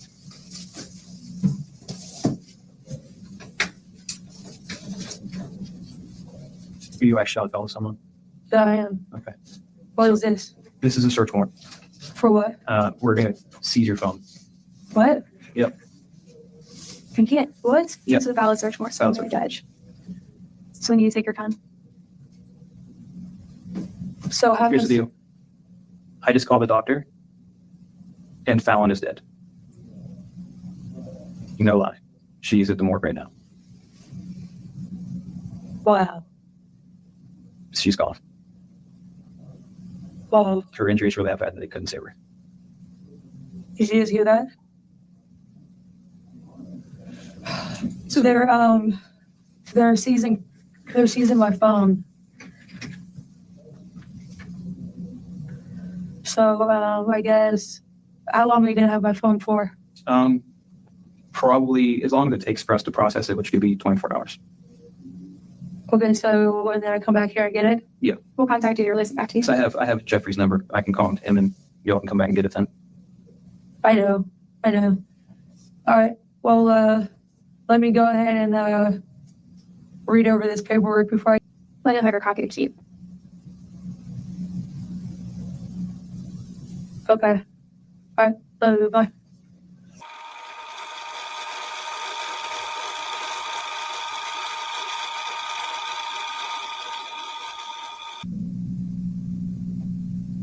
I actually have quite a few things there to write down. Well, here, let me, before you go. I have listen, we're gonna a take this one. psychologist appointment We're tomorrow. going to give you these things back, but we're not going to allow anything to be manipulated right It's now. not going to be manipulated. We're Is going it to your get back to custody you right now, okay? Kirsty's in her custody right now. I have a psychologist appointment tomorrow. Do you not understand that? We I do think- understand yes, that. No, you we can don't. put you to this. No, you don't. Right Okay? now, I mean, But I Brody is am- investigating. You just took it out of my phone. Out of my I hand. did, Okay. yes. Search warrant, yeah. We So, Oh, aren't you lovely? so, okay, we'll be right back with you, okay? So. Did you go to the bathroom or anything? What do you mean? I'm leaving. Or- No, I'm ready to go. You just took everything from me. Yeah, come in here and sit and we'll talk. You just took everything from me. You're trying to ruin my entire life. No, actually, we're just trying to figure out what we got. Come with me, come here. No, one second. No, literally, they're trying to ruin my life, okay? Yeah, listen. Hey, listen, look at me. Let's walk in here so we can talk, and I'm gonna answer. No, you guys are just taking. Yeah, you want to explain Like, I'm this? not a human. This is why they talk about y'all the way they talk about y'all. Okay, and then I understand. Because y'all don't treat us with respect. You don't Okay, even have proof or facts Ma'am. or anything, and you're treating me like that. How dare Come you? in and have a seat. So disrespectful. Listen. Seriously, it's so disrespectful. All right, I'll get something for you. Now listen. Okay, do you know? Okay, let me grab something to clean that up. Kirsty has just been informed that the child she was looking after, who suffered horrific injuries while in her care, has passed away. This is a child she claims to love as one of her own. Yet when she receives the news, her main concern is that her phone is being seized. She shows no immediate humanity for the fact that Fallon has died. Kirsty says she wants to write a few things down from her phone, but detectives are concerned that she may attempt to destroy evidence. And now that the warrant has been signed by a judge and served, they can confiscate her device at any time without her consent. After Kirsty's phone was taken, she sent the following message to Chris. I don't have a phone. They took it. But I love you and Fallon so much and really hope you know I would never hurt her. She's been with me for forever and has always been so happy, and we both know that. She's the sweetest little angel and never even cried. I love you, and I'm praying you find it in your heart to forgive me. And I know I can't say as much as I need to, but I would never hurt her. She was like a second daughter to me. When you're ready, please message me. In the meantime, I'm deactivating my Facebook. I love you. Kirsty's first interview concluded shortly after this, and she was released pending further investigation into the death of Fallon Fridley. While Kirsty was being questioned, her boyfriend Jeffrey Myers was also questioned by the same detectives in another room. According to Kirsty, he and Fallon's stepfather Cameron worked together at a landscaping company on different crews where Jeff claims Cameron got him a job. Jeff also claims that he and Kirsty have been together since around 2014 and living together since 2017. Jeff admits to being in and out of jail due to addiction, but says that since the birth of his and Kirsty's 8-month-old son, he's been trying to do right by his family. In Jeff's interview, he claims he left work at around 5:30 a.m. on December 9th, and that when he got home from work at around 5 p.m., no one else was in the house. He then proceeded to take a shower like he normally would, and when he got out, Kirsty and the kids had arrived home, he suspects, somewhere in the realm of 6 or 6:30. Jeff is questioned about Fallon's demeanor at this time. I didn't see her until I got out of the shower. I got out of the shower, and she had already put her to go to sleep. So I didn't see Fallon until she woke up to eat dinner. That's when I saw her. So she was put to bed for like a nap? Yeah, she was tired. I could hear her crying like she was trying to put her to sleep. Doesn't that, when babies get tired, they start whining or whatever. Jeff continues on, claiming that he heard Kirsty putting Fallon down for a nap. Next, he played with the kids while Kirsty made macaroni and cheese. So far, according to Jeff, he had yet to have any interactions with Fallon. So the first time you actually physically saw her was like at 8:30? I saw her asleep. I saw her napping. Yeah. And then she cooked dinner, and then when she made dinner, it was like 8:30. She yelled, "Fallon, come eat." She yelled it a few times. Fallon came right out the room, came and gave me a hug, because that was the first time that I had seen her since I'd been home. Really seen her, you know what I mean? Yeah. She was fine. She seemed fine. She gave me a hug, sat down at the table, and we tried to get her to eat, and she wouldn't eat, man. I don't know. Kirsty said she deals with that all the time, though, about her not eating. So I don't know what goes on during the day when I'm not there. But so she came out of the room, ran out of the room like normal. Everything seemed fine. I didn't think she was going to even hear her name be called, honestly, because she called it from the kitchen. You saw what the kitchen is compared to the bedroom. It's a little bit ways, yeah. Right. So I didn't think she was here. She came right out, looked fine, gave me a hug. She made her plate. Both the kids, Harper and Fallon, Holden was already asleep. Sat down at the table. Harper started eating. And Holden's your son, right? Yes, sir. You said he's 8 months. Yes, sir. And you said Harper's your daughter? She's my stepdaughter, pretty much. It's her. She has a baby by now, man, but You're being the dad. Yeah.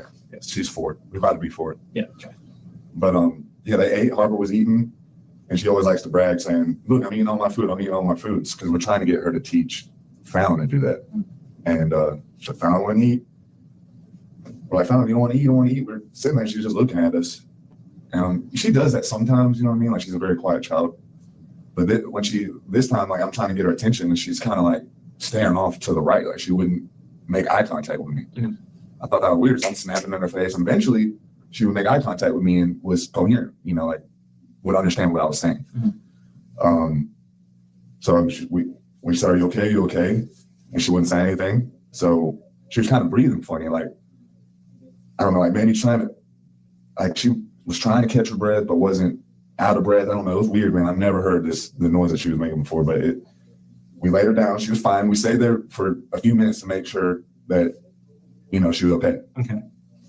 We laid her down, saw that she was okay, left her out and went and smoked a cigarette. We both said, "Now let's smoke a cigarette." I said, "Let's go. When we get done smoking the cigarette, let's go check on Fallon." I'm worried about it. We were both worried about it. She said, we both agreed. We got done smoking the cigarette.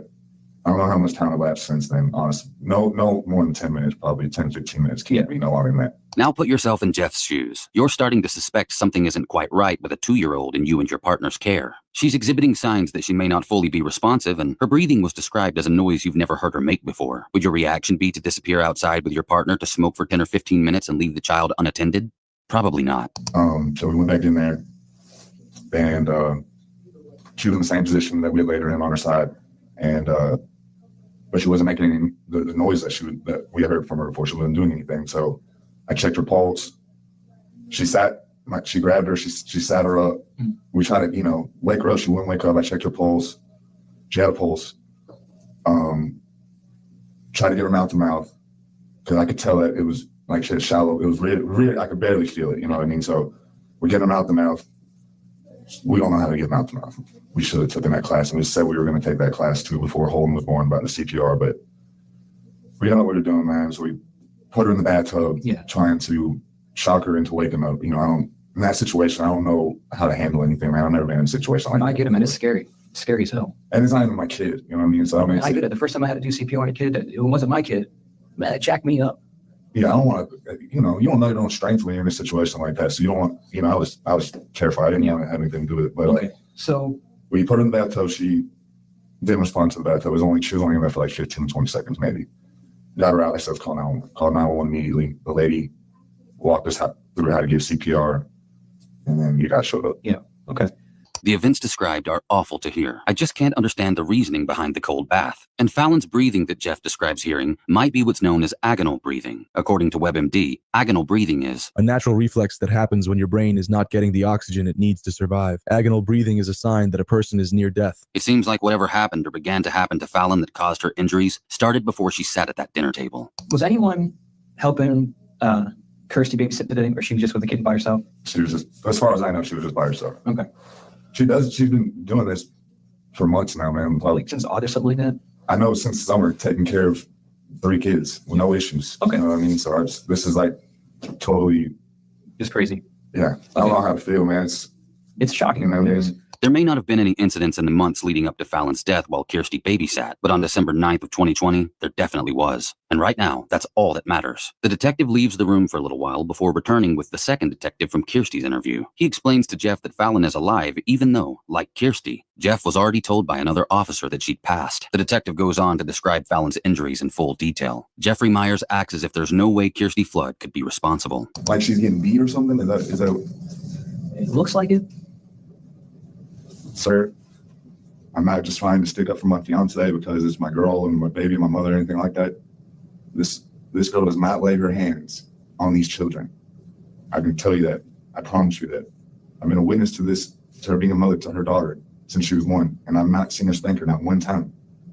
So with these things, I don't know what happened with Fallon. We love Fallon like she's our own little girl. Like I can show you pictures where we spend time with her like she's our own kid. So Well, this is completely baffling to me. I don't know where that would come from or how or anything like that. I know that she was sick and her family or her father was, or stepdad was sick or whatever. That's the only thing I know. Yeah. Well, sickness wouldn't cause the injuries that she has. The detective goes on to inform Jeff that the injuries Fallon sustained were not caused by normal child activities. These were clearly signs of extreme abuse. Jeff rehashes exactly what happened from the moment he got home again for the second detective, before the leading detective asks Jeffrey if Kirsty has ever hit the children. You saying you never saw Kirsty ever smack, hit, anything to a kid? No, None of your children never saw her head foul? Well, Colin's only 8 months old, so that's, but Harper, like I said, sir, that's not my kid. So I don't discipline, I don't do anything like that. I let her handle it because I feel like that's right. Fair enough. I'd probably do the same thing. She grounds her, she takes away things.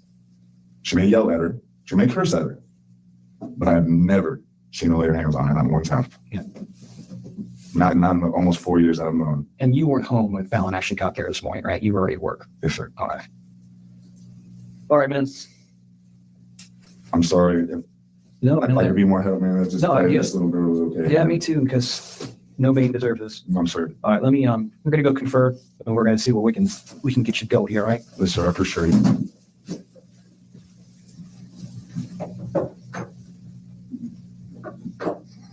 After detectives leave the room again, Jeff sits alone frantically texting someone from his phone. I don't know who it is for sure he's messaging, but I wonder if it's Kirsty. If you'll remember in her interview, she was also frantically messaging someone while she was alone. Then when detectives return, they inform Jeff that Fallon is no longer alive. She is now deceased.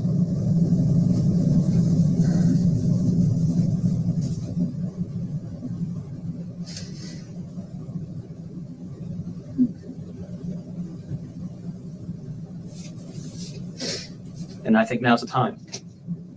If there's information that we know that has not been told to us, now's the time. Because it's now or never. Oh, man. She is dead. And this time, I'm not bullshitting. She's down to morgue right now. Detectives go on to inform Jeff of Fallon's injuries, but he maintains that he's given them all the information he knows. He also continues to claim that he and Kirsty treated Fallon like one of their own. As the detectives prepare to leave the room again, one of them brings up the topic of disciplining children. I'm terribly sorry. That's crazy, man. It is. That's what I'm telling you. I've got kids too. I've had all my kids obviously are beyond T, but what I'm telling you is that I've had times where I've spanked my child and I was like, damn, did I hit my kid on the ass too hard, and I get mad just like anyone else. Before I haven't touched the whole discipline thing, but my son's not old enough yet, so right. We haven't even gotten to that point yet. You know what I mean? That's why this is. Well, I stand by it. We're being recorded. I whooped as a kid, and I don't get wrong. I mean, no. What I'm saying is, I know there's parameters and limits, but I will never apologize for trying to, because my kids are well mannered. They always say sir and ma'am to people. They're good. All right. Now there's a person that would listen to say I think I'm a fool and stuff, but I don't give a shit. But I'm saying it doesn't, I get if there is, if people fly off the handle and get pissed, because I am a prime, again, I'm not lying to you. I'm incapable of doing so.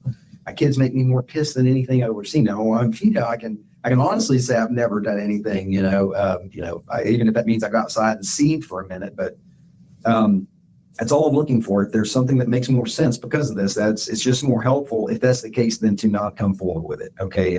And that's what I'm basically saying. Even if it's a notion of something that has been said to you, then I would say so. Say, if not, I'm not asking you to say anything that didn't happen. I want to help you guys. So that's why I've been truthful with you guys. Understood. As much as my knowledge. So, all right. Well, let me go on ahead and find out what's going on, and we'll keep you up, and we'll try to hurry up as much as we can. But obviously, you can tell this is serious. Not something. Yeah, this is something small. So, I'm just going to say this is fine.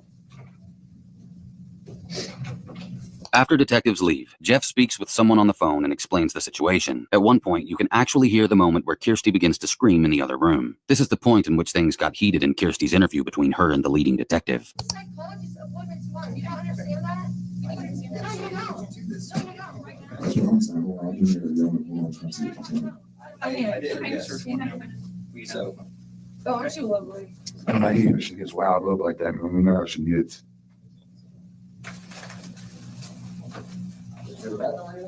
What do you mean? I'm leaving. No, I'm ready to go. You just took everything from me. Come in here, sit, we'll talk. You're trying to ruin my entire life. No, literally, they're trying to ruin my life. All right, that's my girl. I want to make sure everything's good. We're trying to get her to go down. We're trying to get y'all out of here in the next couple minutes. She's upset, as can be expected in a situation like this. Say, all we're trying to do is get her to calm down, take a seat so we can get y'all out of here in the next, hopefully, couple minutes. Okay? Like I said, everything's fine. Just, we got to go through, we have to do our due diligence, continue to investigate to the fullest. Then we're trying to get y'all out of here. Okay? That's all it was. All right. You got any water? I'm good. You need rusher or anything? I'm good. Okay. I appreciate it. If you get anything, just knock on the door, wave at the camera, any of those. Okay? All right. Jeffrey Myers is released shortly after this moment, but this is only Jeff's first interview. The following day, on the 11th of December, Jeffrey Myers and Kirsty Flood are brought back into the police station for further questioning about what occurred 2 days prior on December 9th. Kirsty is under the impression that she's just there to pick up the phone detective seized the day before. During Kirsty's second interview, she is re-questioned by a female employee of the department in a non-threatening manner. Kirsty claims that she helped Fallon's mother get back on her feet when she was dealing with addiction at the request of Kirsty's own brother. Kirsty says she's the one who talked Kristen into going into detox before Fallon was born. She also claims that Chris has been clean ever since. Kirsty then makes further unsubstantiated claims about Fallon's stepfather Cameron, while also claiming to look after Fallon primarily out of love. She also said she deactivated her Facebook due to the hate she's been receiving online in regards to the death of Fallon. I'm summarizing here because Kirsty rambles quite a lot. Next, Kirsty is asked about whether or not Fallon was a picky eater, which leads back into the topic of the CPR that was administered to the child. Was she a pretty picky eater? She clearly only ate candy and just at home. So at my house, we eat real food. Yeah. You know, we try and incorporate all the, the grain, the veggie, the meat, the spicy, all that. We try to do all that. Yeah. And apparently the sergeant said she had like a carrot lodged down her throat, or in her esophagus or something. I don't know if it's because she just really didn't want to eat it. I don't know. But the fact that like all of that accumulated, that's impossible to accumulate that fast. I'm sorry, but it is. What do you mean? All the stuff that detective said happened, with her. He said that she has like a brain something, laceration of the spleen. Yeah. Also, the people, this is too loose, on the recording line, I am not CPR certified, but they made me give her CPR for about 8 minutes straight like this, 2 inches deep. She's flat on her back.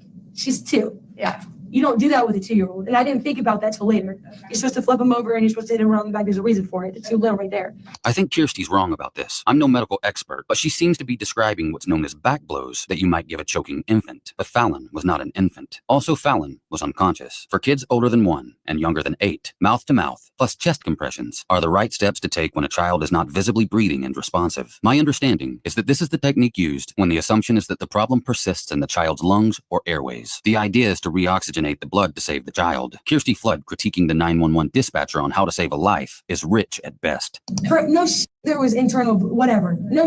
Yeah.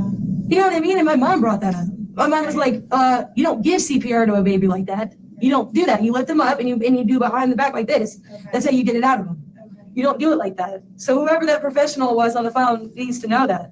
Okay. Maybe that's how they're saying that the internal injuries. That's the only thing I could think of. Like they said something about her stomach. Oh, okay. Okay, but the thing is they say go between the nipples, right? Okay. So when you're 2 years old, it's just kind of like there's not a lot of area right there. Right. So I am 200 pounds. She said to get over her like this, and full force, 2 inches, 2 inches, 2 inches, 2 inches, 2 inches like that. So like when they say 2 inches, you mean like push down? So go down 2 inches? Oh, okay. Hold on. They wanted me to like clap it. And I'm like, I am not.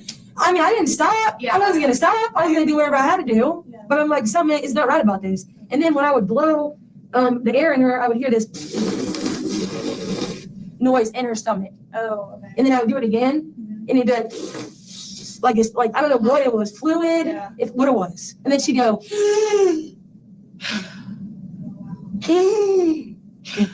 I mean, it's traumatizing. I was just going to say that's really traumatic. And I had to literally put her to tell her saying cold water, maybe shock her toe, something. Just had to lay it like this. She's just laying there. Nothing. And so we immediately called 911 after that. We were like, no, it just. Yeah. was like, please, please, please, please, please, please, please, please, if there's a heartbeat, there's a chance. Please, please, please, please. For the love of God, don't ruin this girl's mom's life. Please. This is going to change her whole life. I can't imagine. I can't either. Like, I love my baby so much, I can't even imagine. Yeah. Anyways, I mean, it sounds like you did what you could. I tried everything. I tried to make her feel like my home was like her home. I tried to make her feel so special. Her mom said she wouldn't even cuddle with her when she'd come in my house in the morning times. A lot of times she would come and just cuddle with me in the bed. Like literally lay there with me for like an hour or two. We wake up sweating together. That's how close we were. You know what I mean? Yeah. And then everyone that came over, like my mentor came over on Tuesday and he was like, he's shocked when I called him. He's like, oh my God, that girl loved you so much. I'm so sorry. He's like, I could just see it. He's like, she just was so happy and so sweet, but she was so quiet. That's a problem. She never ever cried. She didn't have anything to say. She just so quiet. Kirsty tries to convince the woman that she has the patience of a saint and plenty of support around her. She also claims that she reports suspected child abuse to authorities frequently. But I also am in sobriety. And I also have a mentor. I also have a therapist. And I also have a psychiatrist. You have a lot of support. I have a lot of support. Yeah. You know, That's really important. I have a lot of people who are willing to go to war for me for this. They know that, I mean, anyone that knows me knows that I'm absolutely incapable of doing anything to harm a child ever. I called, you know, you talk about defectual people? A lot. Literally, I heard one girl left her kid in a crib, screaming for like 14 hours a day, like multiple days in a row, and her diaper rash was so bad that whatever. So I called. I was like, yeah, I called immediately. You know, I heard another girl. She would always just put her kid in front of the TV and a high chair and just let it sit there all day. Yeah. It's not parenting. No. It's abuse. It's neglect. Right. So you know, things like that, like the neighbor upstairs, like same thing. Like you know. You have random men going in and out of your house. You leave at 2:00 in the morning every night. Where are you going? You're not going to work. Right. What are you doing? Be a mom. Yeah. You got 3. Come on. Step up. You know what I mean? Kirsty rehashes the events that led up to the moment that her and Jeff went out to smoke a cigarette, during which time they left the child unattended for 10 to 15 minutes. When they returned, Fallon was completely unresponsive. And I was like, Fallon, you okay? Fallon. She just, and then I pick her up, whip. And I'm like, oh my God. This is likely the point at which a reasonable person would definitely call 911. Oh my God. I knew. I knew right then, no matter what we had to do, we had to call the ambulance. According to Kirsty's previous interview, this is not when she called emergency services. Kirsty is still leaving out the fact that she put Fallon in a cold bath. As she goes on rambling, her story is inconsistent and all over the place. Kirsty eventually tells the interviewer that she likes her energy and believes the detective who originally interviewed her isn't giving her a fair chance. She's worried about her record before continuing to paint Fallon's family in a negative light. You can't pull something out of nothing. You know what I mean? So you can't just, I know it's a state where it's like innocent proven until proven, whatever this innocent is. until proven guilty. Yeah, but you know, that's just bull, because if you put that on my record and I do, which I will, get, you know, proven innocent, if it goes down that route, it's still going to be on my record. You know what I mean? So can he really, really think about everything he's going to be doing and really do the research on the father and stuff? Yeah. And the mother, yeah. you know, the mother's a drunk and the dad's on methadone. And as a child realization charge, I mean, Right. the differences are huge Right. in the dynamics. You look at my home, you look at that home, you look at, I'm not trying to be, I'm just being factual. And why was she so little? Kirsty is left inside the room again for a while before a new, more official-looking detective appears alongside the female cop whom she met last time she was interviewed. Kirsty is about to repeatedly inform the detective that she has a lawyer. And this is where things really take a turn for her as she discovers she's not there to retrieve her phone. Kirsty. Yeah, how are you? Good, how are you? My last son. There you go. Listen, I'm the detective Mike Burson. I'm kind of assisting in this whole case. I thought I was just here to keep our phone. You are. And I ran down there and they just about got your phone. You didn't have a property receipt, so it's kind of hard to find it. When you have a property receipt, they can pull it that quick. So it's just going to take a couple minutes, okay?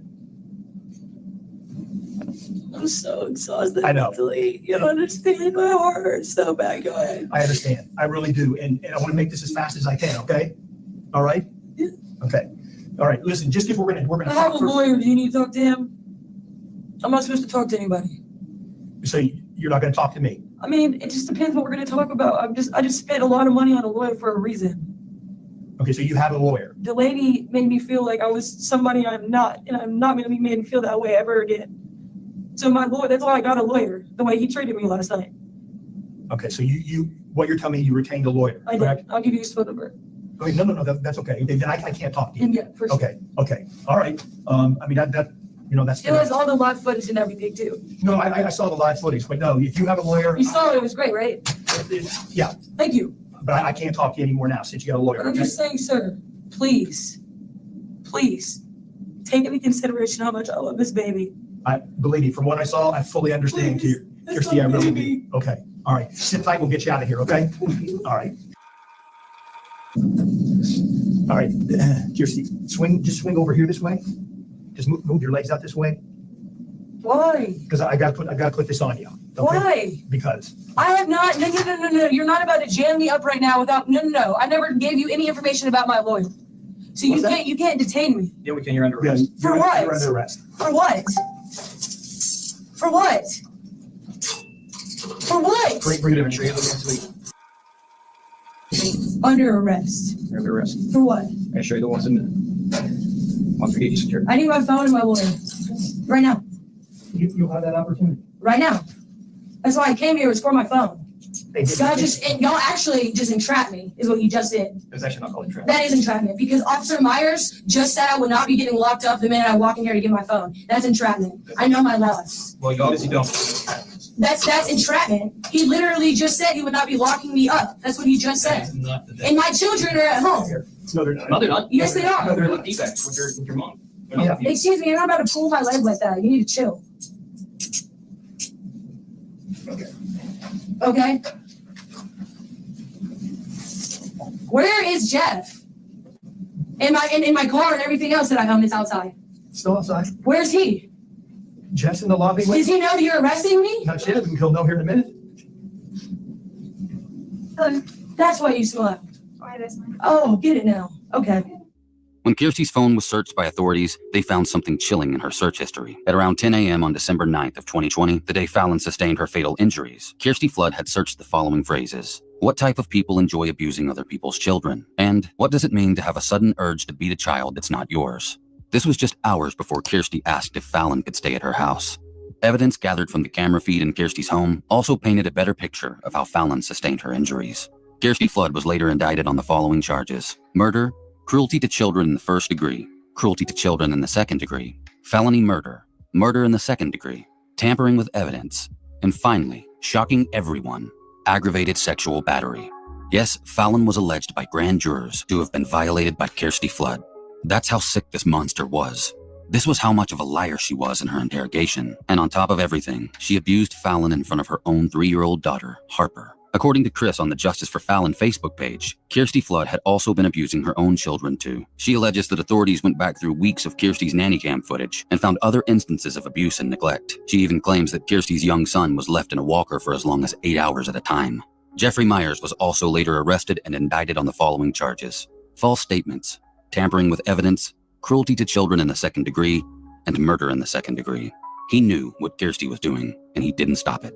Then, in a bombshell twist, Kirsty's mother, Karen Flood, was also indicted on the offense of influencing a witness, where it was alleged that she engaged 3-year-old Harper Flood in misleading conduct to prevent her from giving information to Sandy Springs PD in connection with the murder of Fallon Fritley. While Kirsty and Jeff pled not guilty initially, on the 18th of March 2024, Kirsty Flood changed her plea to guilty and received the punishment of life without parole. Jeff also accepted a guilty plea deal to murder in the second degree. He was handed down a 15-year sentence by a judge.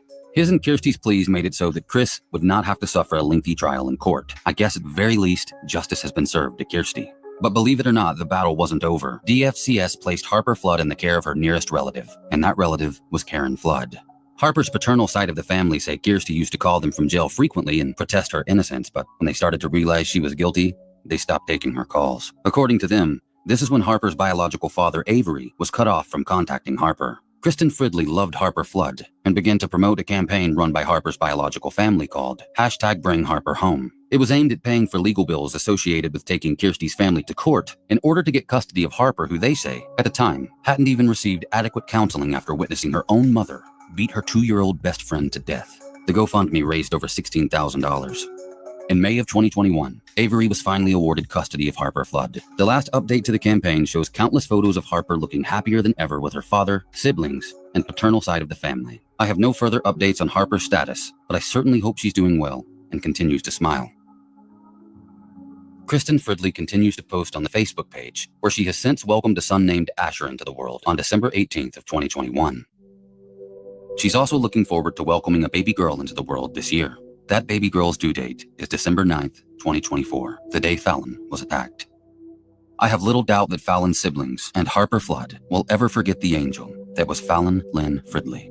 If you see something, say something. Never hesitate to save a life or inform authorities when a child's well-being is threatened. There's no excuse. There are a number of resources that can help.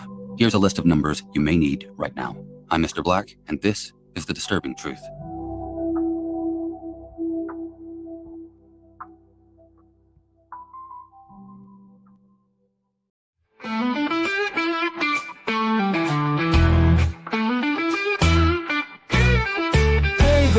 Thanks for stopping in. We hope you will join us again. We all look forward to next time. We get to talk about true crime. Clues. Justice served in an honest fight. True crime tales till the verdict's right. Solving more than just trivial quests, where sentences rule and the defense rests. Our true crime family is great. All types of topics we debate. Smash that like and ring that bell. Hit subscribe, you might as well.